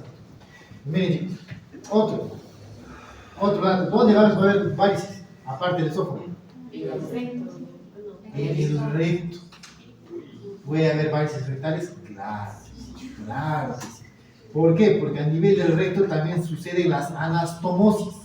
O sea, tanto el porta se encuentra en los del cava, acá, a nivel del recto, una mucosa rectal. ¿Entienden? Eso es importante. Otro sitio de anastomosis, miren acá. ¿Se recuerdan en el ombliguito? En la embriología, ¿se recuerdan que venía aquel cordón umbilical? Y en el cordoncito habían dos venas y una arteria, ¿cierto? Las dos venitas se iban directo al hígado. En cambio, la arteria se iba ¿a dónde? A la región pélvica. Por esto vamos a ver, cuando veamos acá en ramas de ilíaca, vamos a ver la arteria umbilical, que es justamente el rezago embriológico, la arteria, una sola. Pero en cambio, perdón, al revés, ¿no? ¿Cómo era? ¿Cuántas arterias hay? El cordón. Uno. Arterias son dos. Mira cómo. Arterias son dos. Por eso que en las ilíacas vamos a ver dos arterias ilíacas. Son dos arterias. Una vena. Pero la que tiene función oxigenatoria es la vena. ¿Se recuerdan? Y la que tiene función venosa es la arteria. Es al revés. ¿Se recuerdan? Ya me está besando. Mira, es pero es un lapso, estamos corrigiendo. No vale preguntar. No vale preguntar. Chicos, miren acá. La vena umbilical viene a este nivel, pero en el adulto supuestamente eso se oblitera. Pero miren, ¿qué sucede cuando hay un paciente con cirrosis? Esta vena se vuelve a permeabilizar. Pero en este caso pueden aparecer como dos venas y incluso se parten, ¿no? Porque al ir algo literal, algo que estaba cicatrizado, se vuelve a abrir, ¿no? Entonces le llaman a esas venitas como venas paraumbilicales. Así le llaman, venas paraumbilicales. Que justamente estaba acompañando al ligamento redondo del hígado, ligamento redondo, ¿se recuerda? Estas venitas paraumbilicales, cuando llegan al nivel del ombligo, van a buscar a las venas epigástricas. Y es por eso que forman este signo de la cabeza de medusa. ¿Dónde vas a encontrar este signo? A nivel del ombligo. A nivel del ombligo, ¿ya? En el ombliguito vas a encontrar eso. Ahí bien, vamos a buscar ya. Ahorita que estamos acá. Vamos a ver, para que vean. Esto les van a explicar en gastro, claro que sí. Sí, es amarillo. Van a ver su cirugía, sí van a ver. Así debe. Así debe. Ah, qué bonito. Qué bonito. Qué hermoso. Sí, hermoso. Ahí también, esta más clarita. Se ve así. Ese signo, cuando aparece ya es un signo de hipertensión portal, está bien como esto. ¿Entiendes? Las venas epigástricas, en este caso, las venas epigástricas son tributarias de la mamaria. Con la epigástrica superior es tributaria de la mamaria interna. La mamaria interna es tributaria de la vena cava superior. Por eso es parte del sistema cava. ¿Entiendes? ¿Cuántos sistemas venos vamos a ver acá? Dos. Sistema cava y sistema porta. ¿Y cómo se llama la unión de los dos? Anastomosis porto-cava. ¿Y cuáles eran los sitios de anastomosis porto-cava? Acá se ve, miren, esta imagen. Acá está, miren, en los diapositivos que les he pasado también. 1. Esofágicas. 2. Paraumbilicales. 3. Retroperitoneales por las lumbares. Vamos a ver después en las siguientes clases. Y las anastomosis rectales, miren, rectales. 4. Esas 4 anastomosis tienen que saber. Tienen que saber. 4. A, B, C, D. Por las alternativas. Ya, pues. 4 anastomosis de los sistemas porta y sistema cava. ¿Está claro? Es importante el drenaje retroperitoneal, que justamente se vincula con el drenaje abdominal. Por eso es importante. Ya está. A ver, ¿qué más tenemos que hablar de esto? No me olvidar otro. Ya. Eso acá, chicos, un ratito más importante. El recto, aparte, miren. Vamos a hablar un poquito acerca de lo que van a ver ustedes en farmacología. Cuando vean ustedes farmacología, les van a decir que los medicamentos tienen varias formas de administrar.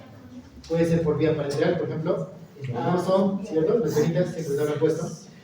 Intramuscular, ¿cierto? La cadera, el glúteo o el cardio. ¿Qué otra forma de administrar?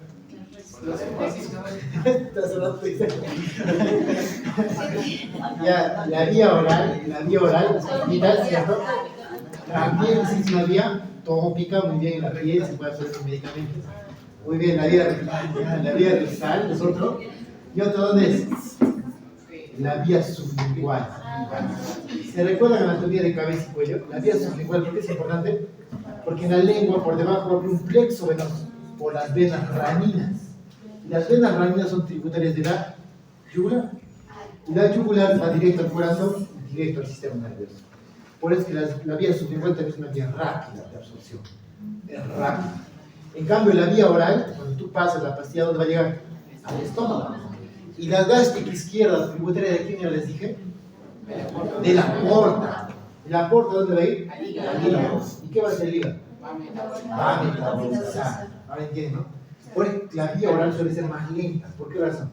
Porque primero pasa al hígado para que lo metabolice y recién va a ir a la circulación sanguínea. En cambio, la sublingual, directo al corazón, directo al cerebro y ya está, rápido. ¿Se dan cuenta? Hay algunos medicamentos por eso que aprovechan la vía sublingual. No todos, algunos tienen esa presentación. ¿Ya? En hipertensión, por ejemplo, algunos usan eso, ¿no? Captopril, le ponen la leucita y les baja la presión rápido. Por eso. Bien. Ahora, ¿qué otro lugar se parece un poquito a la vía sublingual? ¿Qué otro lugar se parece un poco a la vía sublingual? Es esta. El recto. ¿Ya? ¿Por qué razón? Miren esta parte. La parte inferior del recto, miren chicos, tributar esas venas, ¿a quién es? A la cava. ¿Y la cava dónde les dije que va? Al corazón. Aurícula derecha. ¿Y la aurícula derecha? Una vez que procesa la sangre, ¿a dónde lo manda? A todos los órganos, ¿cierto? Obviamente va a ser un efecto mucho más rápido, a diferencia de que pase por el hígado primero, ¿cierto? Entonces, por esta razón, chicos, es que algunas veces también se utiliza esta vía, la vía rectal. Les voy a poner un ejemplo donde se usa vida o muerte. Ginecología. Claro, en ginecología, cuando ustedes vean un parto, y una vez que nace el bebé sale todo chévere, un acto que lleva a vivir feliz, ahí no termina el ginecólogo el trabajo. Tiene que esperar que el útero contraiga. Si el útero no contrae, se queda relajado, sangra, Dios mío, fuerte, es abundante, así cancha, sale sangre así, botando, por los botones. Es horrible, a mí me ha pasado. En el cerebro, y tenías que aplicar todas tus secuencias, ¿no? Para lograr controlar. Entonces, los ginecólogos en esa parte, el estrés incluso, o sea, no terminan el parto, tienes que seguir después del parto, ¿ya? Pues bien, imagínense que, digamos, en el hospital pasa eso, sangre una paciente, se comienza a hipotenciar, está desmayada, está prácticamente cerca de la muerte. Le pones un medicamento por la vena, no responde. ¿Puedes utilizar esta vía? Claro que sí. ¿Qué se le pone acá? Un medicamento que se llama misoprostol. También lo utilizan para los abortos, pero también se utiliza en situación de emergencia. Cuando le colocas en la vía rectal, ese medicamento se absorbe rápido por la mucosa, pasa a circulación y tiene un efecto sistémico rápido. Es una forma de también salvar la paciente. La vía rectal. Entonces, ¿se dan cuenta? O sea, la vía rectal también en niños, ¿sabes en qué se utiliza? ¿Quieres ser pediatra? También en niños sí, pero hay un medicamento que también se puede colocar por ahí. ¿Saben cuál es? El diazepam. El diazepam, que es un anticonvulsivante, cuando uno está convulsionando ahí, está convulsionando, le das pones un medicamento por la nada, no responde, le puedes colocar por vía rectal, claro que si se coloca por ahí, se absorbe y el bebito planchado. Lo bueno es que es niña, no sabe. Pero se dan cuenta, o sea, la vía rectal, gracias, miren chicos, gracias a esas características anatómicas de su drenaje venoso, es un sitio farmacológico importante. ¿Está claro? Pues ya saben por qué. O sea, anatómicamente se explica ahí y es importante por eso. Ya ustedes a ver si con base van a ir a discutir con sus bloques de fármaco. Listo. Muy bien. Drenaje linfático, ¿qué? Sistema Estudia ya. No va a preguntar. Lo vamos a ver un poco de rinoncito ya. Claro que va a venir porque aquí se con cánceres. Me dio sueño. Vamos a acabar, así vamos temprano ya. Ya vamos a avanzar. Avancemos un poquito. Ya lo hablaba, mis compañeros, está muy bien. Sin embargo, sería bueno siempre que expongan. Lo han mencionado muy bien, o sea, la relación la han puesto que está en texto. Pero la idea es que ustedes reconozcan acá, pues, en imagen. Ahí es donde tienen que deslumbrar los conocimientos. Miren esto. Importante que los riñones, ustedes tienen que saber su anatomía, todo eso, ya, ustedes ya han visto, ¿verdad? Sus relaciones, las funciones que tiene el riñoncito. ¿Qué funciones tiene el riñón? Mantener el equilibrio de su base, regulación de la osmolaridad, regulación de la presión arterial, endocrina. ¿Qué función endocrina tiene el riñoncito?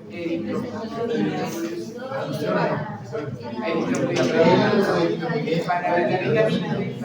La aldosterona no lo puede super. Pero sí trabaja ahí, claro, pero no se puede. Ya, muy bien, chicos. La renina y la eritro, pero también aquí se forma el metabolito final de la vitamina D. Claro, el citriol también acá se forma. El riñón tiene su 25 alfa hidroxilasa, que justamente es parte del metabolismo de la vitamina D. Es importante. Entonces tiene muchas funciones esto de acá, claro que sí. Aparte de producir orina, aparte. ¿Qué más vamos a tener acá? Gluconeogenia. Vamos a tener, ¿qué función más tiene? Obviamente los líquidos y los desechos. Esta es lo más importante que tiene que saber. Y dígase de paso, el riñoncito es uno de los órganos más vascularizados. El 25% del gasto cardíaco pasa por el riñón. Por ahí está pasando. ¿Está claro? ¿Qué más es importante que sepan? Las medidas. ¿Es importante las medidas? Muy importante. En base a las medidas, es que ustedes determinan si un riñón está sano o está enfermo. La conclusión de vuestros compañeros del diámetro, el tamaño sí importa. El tamaño sí. Los chicos, acá el tamaño importa. Sí, sí. En todo en la vida. Chicos, miren acá. 11 por 5 por 3 son medidas clásicas. Recuérdense del riñoncito 11, 11, o sea, recuérdense así. ¿Ya? ¿Por qué? Porque incluso acá, cuando hay patologías del cromosoma 11, mira, les voy dando un tipo de patología. Eso no os va a preguntar, pero para los que les guste. Cromosoma 11, cuando se altera, genera un tumor a este nivel. Son los famosos tumores de Wilms. ¿Has escuchado eso? Los famosos nefroblastomas. Se parece un poquito al tamaño, ¿no? 11 por 5 por 3. Si te preguntan el largo del riñón, 11. Ya, 11, no se olvide. Puede ser 12, puede ser 10, claro, si hay un rango, no siempre es estándar. Pero como que se recuerden que es 11 la media, genial, ¿no? Ya, el peso, 150. Ya, muy bien. La ubicación, el derecho y el izquierdo son iguales. No, acá hay un lapsus, pero tienen que corregir. El derecho, ¿cuál es su ubicación? Más abajo. ¿Por culpa de quién? Del hígado. Del hígado, correcto. ¿Desde qué nivel? Desde la Muy bien, desde la 12ª. En cambio, el izquierdo es desde la 11ª, uno más. ¿Cierto? Hasta L3 y este es hasta L2. Hasta ahí es su ubicación. ¿Está claro? Ya. El pedículo renal, ¿qué era? Ya voy a poner el certificado. es por ¿Qué es el pedículo? ¿El orificio? Ah, bueno, bueno. Claro, el pedículo es el contenido, los vasos, la vía urinaria, etc. Todo es el contenido del pedículo. El espacio por donde está atravesando es el ilio, el ilio. Pero, adicionalmente, miren, vamos a dibujar el riñoncito acá. Ya es el ilio, ¿verdad? El ilio es ese espacito de acá que está pasando el pedículo justamente. Pero por dentro hay un espacio más que está acumulando grasa. el seno. Eso se llama seno renal, correcto. Es importante que sepa. Ahora, ¿quiénes son los contenidos? ¿Cuáles son los componentes del pedículo? La vena, la arteria y la pelvis, la vía urinaria. Y aparte, la vía linfática y la vía nerviosa. Ya, muy bien. ¿Cuáles son las relaciones? Es acá, no se olviden. La cara anterior y la cara posterior. Primero, el riñón en su cara anterior es plano o convexo. Convexo. En su cara posterior, plano. Recuérdense. Atrás plano, por delante convexo. Ya, muy bien. Pues mire, a ver acá. ¿Está claro? Ya, ¿qué más? En la cara anterior, una vez que uno determine bueno, en este caso, su morfología, también voy a distinguir sus relaciones, ¿cierto? Su extremo superior del riñón, ¿cómo es? ¿Más ancho o más pequeño? Más voluminoso, en cambio es más agudo, ¿cierto? El inferior. Algo que también les va a ayudar y que es importante, la disposición de los uréteros. Siempre es para abajo. Cuidado que les tomen del pelo delante a veces. Se ponen al revés y el urétero ahí por el superior. Ya, a veces hay que practicar bien. Está muy bien. Lo otro, chicos, una vez que yo sé si es del riñón derecho o izquierdo, lo tienen que determinar bien, sabré sus relaciones. Porque en la cara anterior del riñón derecho tiene diferentes relaciones que es del lado izquierdo. En el derecho, primero, ¿qué se encuentra en la cara antero superior, acá en la mitad superior? El hígado. Para que no se olviden, en el anfi tienen que reconocer primero a quién, al hígado, ¿cierto? Al pedículo acá. Ustedes trazan la línea por encima del pedículo, todo lo que está por encima acá, hígado. Hígado. Ahora, lo que está en relación a esta región del ilio, ¿qué está? Específicamente, ¿qué porción? Segunda porción del duodeno, correcto, en relación al ilio, toda esa región medial. ¿Ya? Ahora, lo que está en relación al ilio mismo, pero hacia el lateral, acá afuera. Flexura cólica derecha. Y abajo, en el polo, haces intestinales. Específicamente, yeyunales y ales. ¿Sí? Ya, muy bien. Y obviamente en el polo superior, la glándula suprarrenal. En el lado izquierdo, ¿cómo es? Yo veo el ilio y trazo una línea por su extremo superior. ¿Con quién se relaciona acá? Estómago. Allá no hay hígado, acá es estómago. Y a nivel de todo el ilio, acá hacia atrás, todo esto, por el páncreas. Muy bien. Por debajo, otra vez, asas intestinales. Muy bien, el intestino delgado, ¿no? Y acá hacia el lateral posterior, colon. Claro, la flexura cólica izquierda. Claro, la parte. ¿Qué dice el transverso? Es con la descendiente. Ya, claro, porque ese nivel está terminando en el transverso y está iniciando el descendiente, ¿no?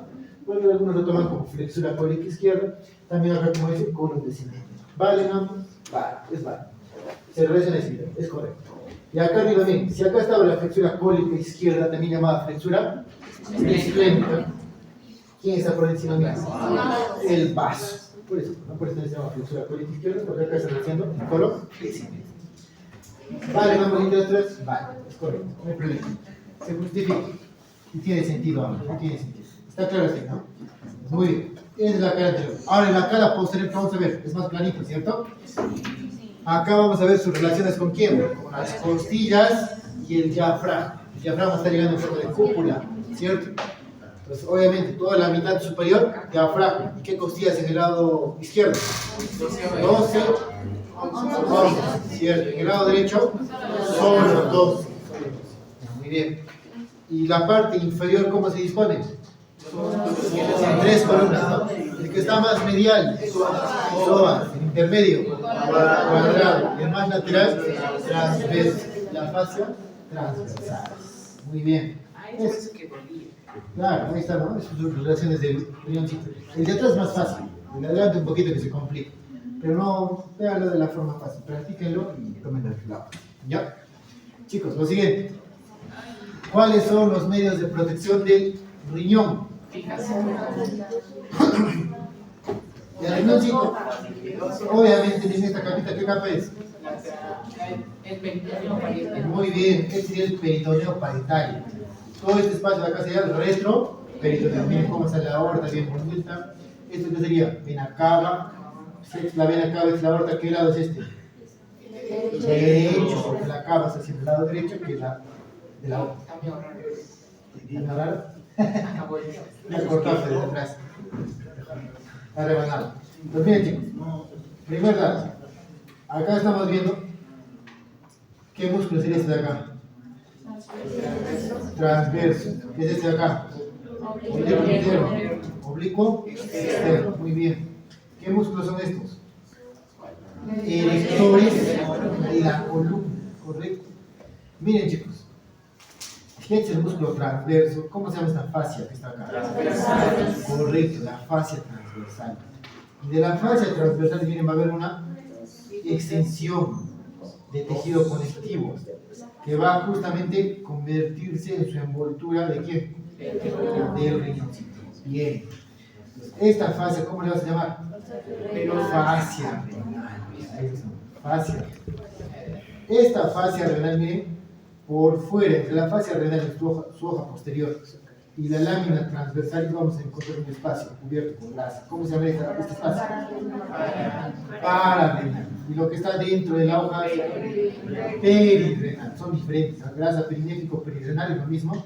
Y acá afuera, pararenal. Es diferente. ¿Se dan cuenta? Pararenal es diferente que perirenal. Ya, lo que está dentro es perirenal, que está envolviendo el riñón. Y lo que está afuera, pararenal. ¿Quién me determina ese espacio? La fascia. ¿Cómo se llama la hoja anterior de la fascia? Hoja anterior, también llamada de gerota. Y la posterior, no es, acá es centro. Azúcar. Me recordaré. Ya está muy bien. Pues chicos, eso de acá es importante. Las dos hojas. ¿Por qué? Porque la hoja posterior, miren, ¿con quién se continúa? ¿Con qué se continúa? Claro, va a estar en relación con el ligamento longitudinal anterior. En cambio, el anterior, miren, ¿a quién rodea? A los vasos. Obviamente van a pasar ese lado contra el anterior. Es importante, hasta ahí estamos viendo bien. Está claro, ¿verdad? Ambas hojitas son importantes, ambas hojitas tienen su función. Pero miren, cuando nosotros vemos desde un corte sagital, en este caso, la parte vertical, vamos a ver bien cómo está la hoja anterior por acá y la hoja posterior por acá. Me protege el riñón, claro, por delante y por detrás, pero no por debajo. Miren cómo está por debajo. Hay un espacio. Claro, entonces este espacio, miren, si no habría los medios de fijación del riñón, el riñoncito se cae y a veces pasa. ¿Saben cómo se llama cuando el riñón se cae? Tosis. Caída del riñón, tosis. Es igual que el párpado, ¿no? El párpado cuando se cae era tosis palpebral, ¿cierto? Y en este caso se llama tosis renal. Así se llama. Y el riñón se cae al suelo pélvico, se cae. Su riñón aparece en la pelvis. Puede pasar, claro que puede pasar. Pasa eso, ¿no? Incluso cuando hacen los trasplantes renales, no lo colocan acá, lo colocan en el piso pélvico, en la cavidad pélvica. Pero bueno, Depende, no depende. Pero sí, hay trasplantes que lo colocan en la cavidad pélvica. Exacto. Ya, muy bien, chicos, hasta ahí vamos. Sin embargo, un dato que quiero que se recuerden de lo que estoy diciendo en esta aclaración, y es por esto justamente, la glándula suprarrenal, cuando hay tosis renal, ¿también se cae? No. ¿Por qué? Está desparado. Exacto. La glándula sí tiene su piso. Muy bien, ¿cómo se llama esta víctima? Interreno, claro, interreno suprarrenal. Tiene su tabique, ¿no?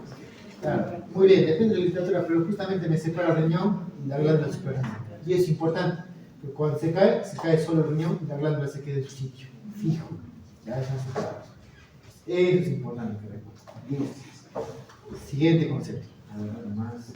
Ya, un datito. Esto no les dije en los grupos miércoles, pero no les voy a preguntar, pero ya ni modo. Pero tienen que saberlo por gastro. ¿Saben cómo se llama este espacio que está entre el hígado y el riñón? Paragastro. Ya, muy bien, el pato renal, pero tiene un segundo. Y los gastos utilizan eso porque en las ecografías lo reportan así. Espacio de Morrison. Abdomen, es eso. Eso se llama abdomen. Ya, chicos, muy bien. A ver, siguiente dato, a ver qué más me interesa. Ya, esto, anatomía del riñoncito, ahora sí, rápidamente. En el riñón, ¿qué vamos a ver? Cuando hacemos un corte, vamos a ver en este caso el parénquima renal, que es todo esto que estamos viendo acá. ¿Y qué más vamos a ver acá abajo? La vía, ¿no? La vía urinaria excretoria, propiamente. Esta acá donde nacía embriológicamente, pero específicamente ¿qué componente? La yema pura. En cambio, el parénquima propiamente del mesénquima metanéfrico. Pero ¿cuál es su origen embriológico? En general, ¿de qué capa? Si te dicen capa, muy bien, mesodermo, pero específicamente, muy bien, interno. Mesodermo intermedio. Ya está. El mesodermo intermedio da origen a la vía de descanso excretor. A partir de la cuarta, quinta semana ya comienza incluso a formar pronefros, metanefros, promenefro, ¿qué más era? Después mesonefro y metanefro. Metanefro es el definitivo, ¿cierto? Ya. Los chicos, miren acá. Vamos a lograr anatómicamente distinguir lo siguiente. Esta capa conocida como corteza, muy bien, y esta capa interna donde están las pirámides, medio, correcto. ¿Y cómo se llama esta lámina que está por fuera? Cápsula, correcto. ¿Qué cápsula? Correcto, fibrosa, muy bien, así sería, la cápsula fibrosa.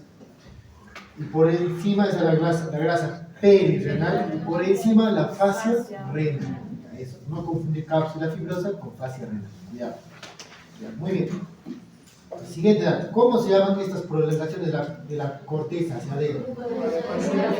Las columnas renales de Bernardini. Correcto. ¿Y las radiaciones medulares?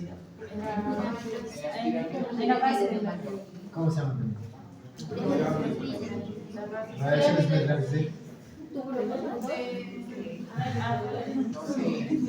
Creo que son parte de la corteza. Sí, también son parte de la corteza.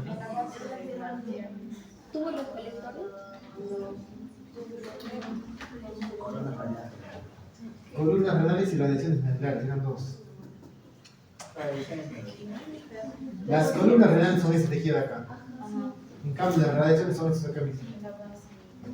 Es la base de las pirámides. ¿Cómo se llaman las radiaciones? Tareita. Tareita. Chicos, miren, para avanzar a los ya. A ver, miren. Las pirámides, chicos, las pirámides que están justo en esta región, ¿cómo se llama la parte del vértice? Muy bien, las papilas. ¿Y las papilas qué se van a abrir? Los tubos Ya, muy bien, los tubos colectores. ¿Cómo se llaman esos drenajes? son aquí. Muy bien, la lámina cribosa. Ya, muy bien, la lámina cribosa. ¿Y la lámina cribosa qué va a formar ese nivel? Los cálices menores. ¿Y los cálices menores cuando se fusionan qué forman? Cálice mayor, correcto. ¿Cuántas papilas tenemos? Mejor dicho, ¿cuántas pirámides tenemos? Pirámides. De 8 a 10, incluso hay literaturas que dicen desde 8 hasta 18. Puede ser variable, claro. El número de pirámides determina el número de lóbulos. Todos son los lóbulos renales. Cada vez. Ya, muy bien. ¿Qué más? A ver, miren. Lo otro. Si les digo cuántos cálices menores hay, el mismo número de las pirámides. Cada pirámide tiene un cáliz menor. Puede ser de 8, 18, depende de vuestra literatura que encuentren. ¿Ya? Busquen un libro fijo, y con eso, cualquier cosa, si les preguntan, defienden. ¿Qué más? ¿Cuántos cálices mayores se forman? De 3 a 5, ¿no? 3 a 5, ya vale, muy bien. Esos cálices mayores cuando se juntan, ¿qué van a formar acá? La pelvis renal, correcto. ¿La pelvis renal con quién se continúa? Con el uréter. ¿Cómo se llama la unión entre pelvis renal y uréter? Ya, claro, muy bien. La unión piel-uretral, conocida como la primera, de vuestra compañera, muy bien aplicada. Ya, correcto. Ya, listo, muy bien, hasta acá está claro, ¿cierto? Si les pregunto, histológicamente, ¿qué estructuras de la nefrona se encuentran a nivel de la corteza principalmente? Tubos colectores. Vamos a dibujar acá, miren. Bien bonito.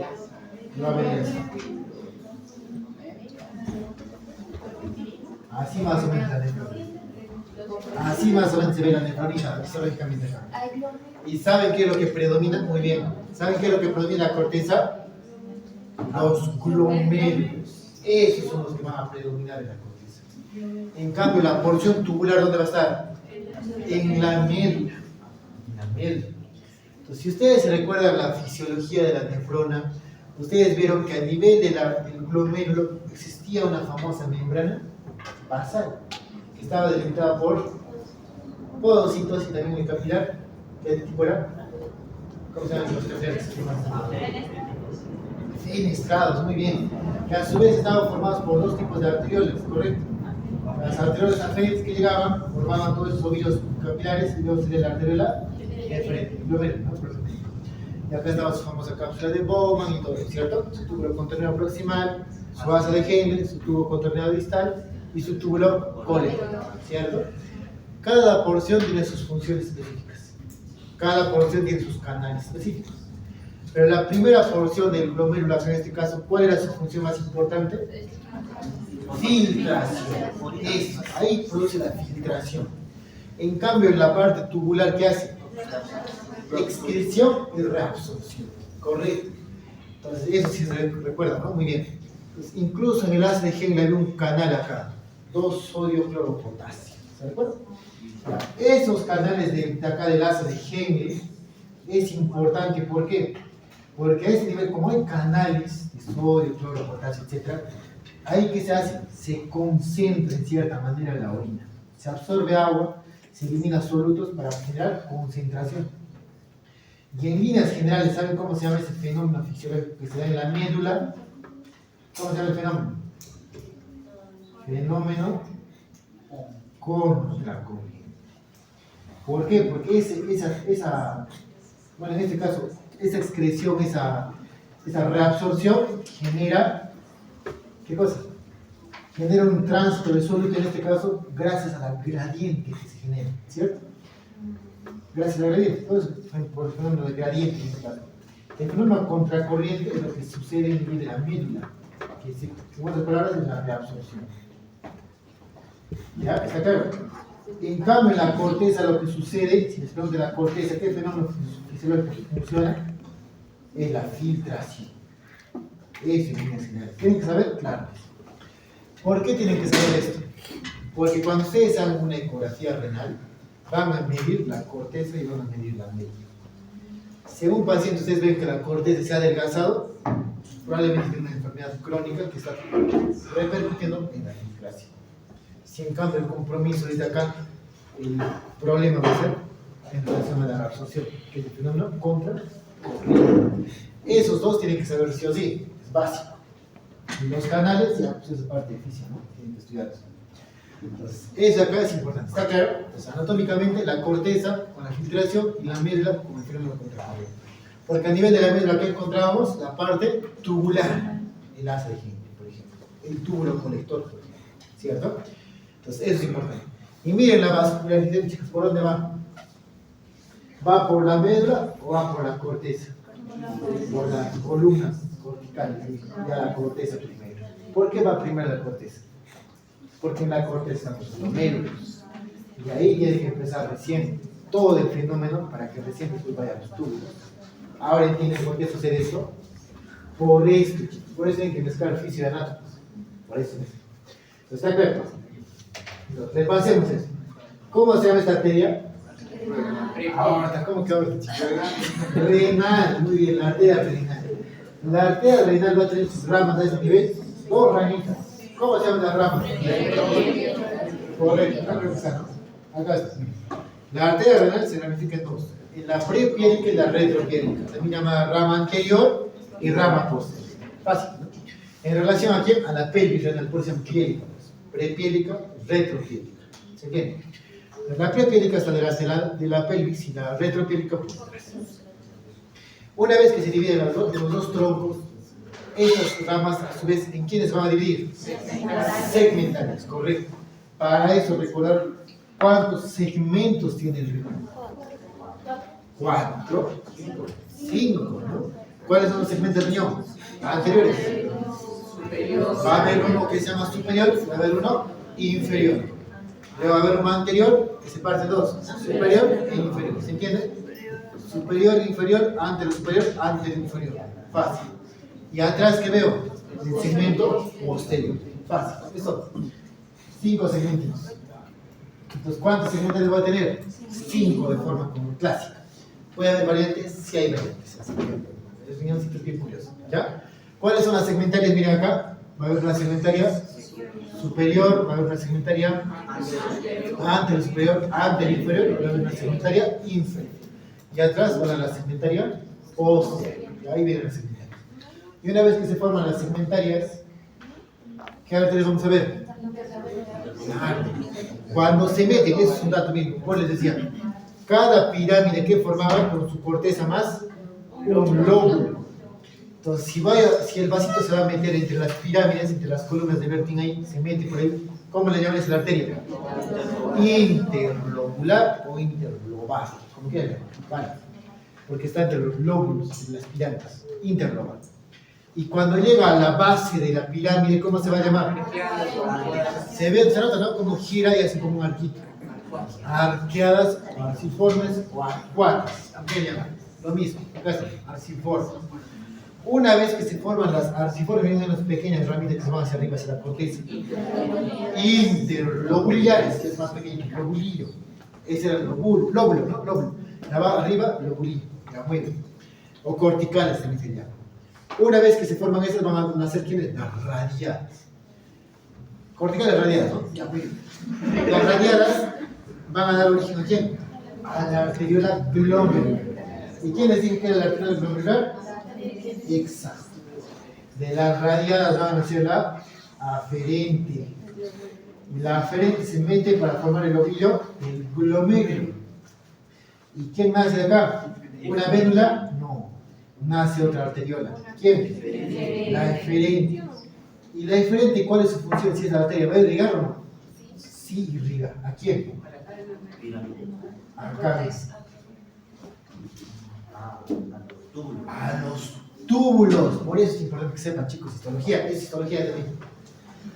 Cuando se forma la arteriola aferente, forma el glomérulo. Y de ahí nace la arteriola eferente. Y la eferente va a dar origen a las ramas peritubulares. ¿Y para qué sirven las ramas peritubulares? Para irrigar los túbulos. Entonces, chicos, si estas ramas son ramas de una arteriola, que es otra rama de un glomérulo, que es otra rama de una arteriola más pequeña, ¿Quién es la más pequeña en total? Al final. Estas, las periculares, son más pequeñitos. Ahora, bajo esta lógica, chicos, bajo esta lógica, ¿qué pasaría si, digamos, yo no tomo agua durante 5 minutos? Comienzo a tener una deshidratación severa y mi riñoncito va a trabajar al hilo. Y no va a haber tanto flujo sanguíneo, por lo tanto va a haber hipoperfusión, no va a haber sangre. ¿Qué parte va a morir primero? ¿Mi corteza o mi médula? Corteza. Si es más grande, ¿cuál es más pequeño? Estos ventriculares. Entonces a los túbulos en la médula. Por eso es que la médula es más susceptible de isquemia. ¿Ya? Esto acá es más susceptible de isquemia. Ahora, cuando usted llega a renal, nefrorenal, en este caso fisiopatología, etc., van a ver que existe un cuadro de insuficiencia renal que se llama necrosis tubular. ¿Por qué creen que se sucede necrosis? Porque estos vasitos son los más pequeños. Claro. ¿Entienden? O sea, antes de que muera el glomérulo, primero va a morir el túbulo. ¿Está claro? Eso tiene que saber. Pues si les pregunto en el examen, el sitio de isquemia anatómico del riñón más susceptible sería la médula. Ahora sí tiene por qué, ¿verdad? La corteza te aguanta un poquito más. Por eso les digo, por eso cuando un paciente es un nefrópata, o sea, digamos una diabetes, ¿qué vas a medir? La corteza. Porque si la corteza está delgada, es que este paciente no es agudo, desde hace años. Está muriendo de su médula, está muriendo de su riñón, ese paciente está teniendo una enfermedad renal terminal. Eso pasa. ¿Y en quiénes pasa? En los diabéticos. En los pacientes diabéticos pasa eso. Pues en la ecografía, ustedes que a veces van a hacer ecografías, tienen que medir corteza. ¿Está claro? Ahora sí, ya saben. Todo se explica en anatomía, histología, fisiología. Ya, muy bien. A ver, chicos. Entonces, si les pregunto, ramas de la arteria, en este caso, ¿cuáles son la primera arteria glomerular? La arteria de la frente. ¿Qué forma después? El glomérulo, ¿cierto? ¿El glomérulo qué forma? De frente. ¿De frente qué forma? Peritubular. Muy bien, peritubular. Correcto. Ya está. Ya esa parte lo explico muy bien. Ley de Lushka. Lean, chicos. Ley de Lushka. ¿Qué es eso? Ya hice pronunciar. Es justamente el plexo que me estaban comentando, ¿no? La inervación del plexo puede tener en general dos mitades, ¿no? O el plexo de acá en la parte superior, o el plexo renal, el plexo celíaco a su vez, que tiene inervación, y la mitad inferior del plexo hipogástrico. Ya, eso en general. Puede haber más inervación, claro que sí, pero no se complica en arterial. En cambio, la irrigación tiene 3 sitios clásicos. El tercio superior del riñón, de la arteria renal. El tercio medio de las gonadales y de la ilíaca. Y el tercio inferior de la ilíaca interna, puede ser de la vesical superior, vesical inferior. Sí, van a ir de la cabeza. ¿Ya? Repasen eso porque sí, les van a presentar. Para terminar, suprarrenales.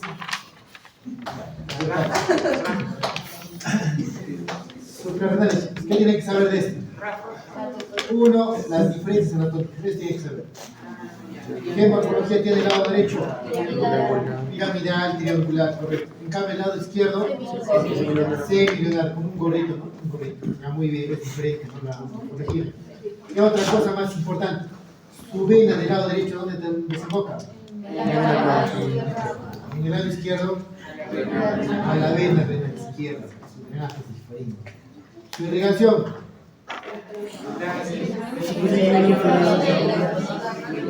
La frénica inferior da origen a las suprarrenales superiores. La aorta, la suprarrenal, y la renal, la inferior. ¿Cuántas venas hay? Solo un tronco venoso. Un tronco venoso. Que va a desembocar en el lado izquierdo, en la vena renal izquierda, y en el lado derecho, directo a la cámara. ¿Ya? Y la irrigación del lado derecho es igual. De la renal, de la aorta y de la frénica inferior. Listo. ¿Qué más? A ver, ¿qué más tiene que saber? Ya, esto sí, sus capas, ¿no? Si cortamos la glándula suprarrenal, ¿qué capas tenemos?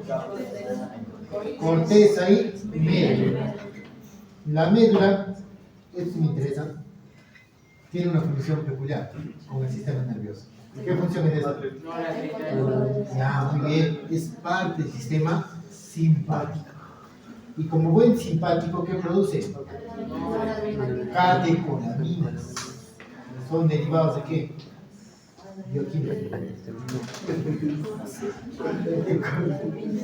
¿Qué hacen en bioquímica? ¿Cómo se llaman las catecolaminas? La tirosina que forma.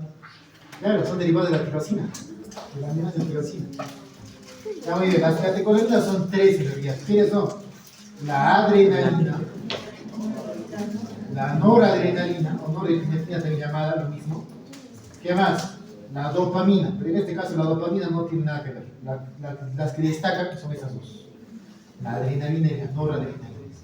¿Ya? Estas dos al menos son importantes porque se producen en la médula suprarrenal. Y por eso es que también embriológicamente la médula suprarrenal nace del ectodermo, de las crestas neurales. En cambio, la corteza nacía del meso o del endodermo. Meso. Ya, eso es importante que sepan.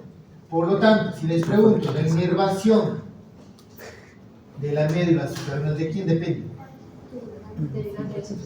Claro, eso es lo que se adelante. Acá quién estaba. El ganglio ciliar, formaba el plexo ciliar. Y acá va a dar obviamente sus ramitas que van a meterse en la glándula suprarrenal. Específicamente la función simpática de los nervios esplánicos, ¿a dónde van a ir? A la médula. ¿Ya? Así se vincula la función simpática, también con la médula suprarrenal. Esta de acá, chicos, la médula suprarrenal es muy importante. Imagínense que aparezca un tumor acá en un joven. A veces pasa. ¿Y sabes qué causa esto? Hipertensión. Porque ¿qué va a hacer la catecolamina? ¿Qué va a hacer con el corazón? Lo va a aumentar la frecuencia. Taquicardia. ¿Qué más va a hacer con el vaso? Lo va a contraer. La presión se va a disparar. Es una causa frecuente de hipertensión en jóvenes. Tienen que saber, ¿eh? ¿Qué produce en general? La pregunta del examen. ¿Qué produce la médula suprarrenal? Adrenalina, ¿no? Adrenalina. ¿Su origen biológico? Ectodermo. Muy bien. Que sepan eso, les doy por ciento. Inervación, el pliegue ciliar. Y los nervios esplánicos, que son simpáticos. Ya, muy bien. Si quieren estudiar un poquito más, y esto de acá les puede servir para las capitas de la corteza suprarrenal. ¿Cuáles son sus capas de la corteza? Reticular, fascicular y glomerular. Cada capita produce una hormona, ¿cierto? La glomerular, aldosterona, la fascicular, cortisol, la reticular, ráfaga al corazón, se ríe. En las mujeres se produce andrógeno, ¿sí o no? ¿Sí o no? Sí. Estamos peor. Andrógenos sí se produce tanto en el varón como en la mujer. Solo que en la mujer aparece encima, llamada aromatasa. ¿Y qué va a hacer la aromatasa? Convierte los andrógenos en estrógenos. Y eso determina los caracteres sexuales femeninos. Bien. En cambio, en los varones hay menos esto. Esto no aparece mucho. Ya. Pero esta enzima, si recuerdan también fisiología, ¿dónde se encuentra? En el tejido lipídico, en el tejido graso, en el tejido subcutáneo existe esto de acá, la aromatasa. Y es por eso que las personas que tienen más tejido subcutáneo, tejido graso, pueden tener cierto patrón estimulante con los estrógenos que se ve con la ginecoplastia. ¿Listo? Eso es importante que sepan. Ahí va, ¿no? Esa parte. Para que más o menos se expliquen cómo sucede, ¿no? A ver, estas preguntitas, a ver si les sirve. La suprarrenal, a ver, díganme. La corteza Ah, ya. Chicos, así, muy bien, muy bien. La corteza, miren, chicos, ¿qué produce? Hormonas, ¿cierto? Su inervación sí va a depender del plexo celíaco, porque eso también se vincula a la función parasimpática y simpática, sí. Pero algunos de ellos, por ejemplo, la aldosterona tiene su propio eje. El famoso eje renina, angiotensina, aldosterona, tiene su propio eje regulador. Por les decía, ¿no? O sea, esto puede ser un poquito más particular, pero que sí depende directamente del plexo celíaco, la médula. Es así, por su función simpática con las catecolaminas. ¿Se entiende, no? Entonces ahí va la lógica. Ya esa parte para fisio lo dejo. Los chicos acá. La arteria suprarrenal superior. Fran, ¿de quién es? Esta pregunta, no les miento, es una pregunta de nivel pre-internado. Vino en el 2019. Pero vino estos semestres, se dan cuenta que una pregunta fija, no solo sabe decir fija. Esta es una preguntita ya en ENAM 2017, quién sabe puede venir por esto. El drenaje venoso de la glándula suprarrenal izquierda desemboca en vena renal. Vena renal. ¿Se dan cuenta que a veces Natito lo puede sumar? Ya eso. Que se repita. ¿Que se repita? Ya chicos, nada más, vayan.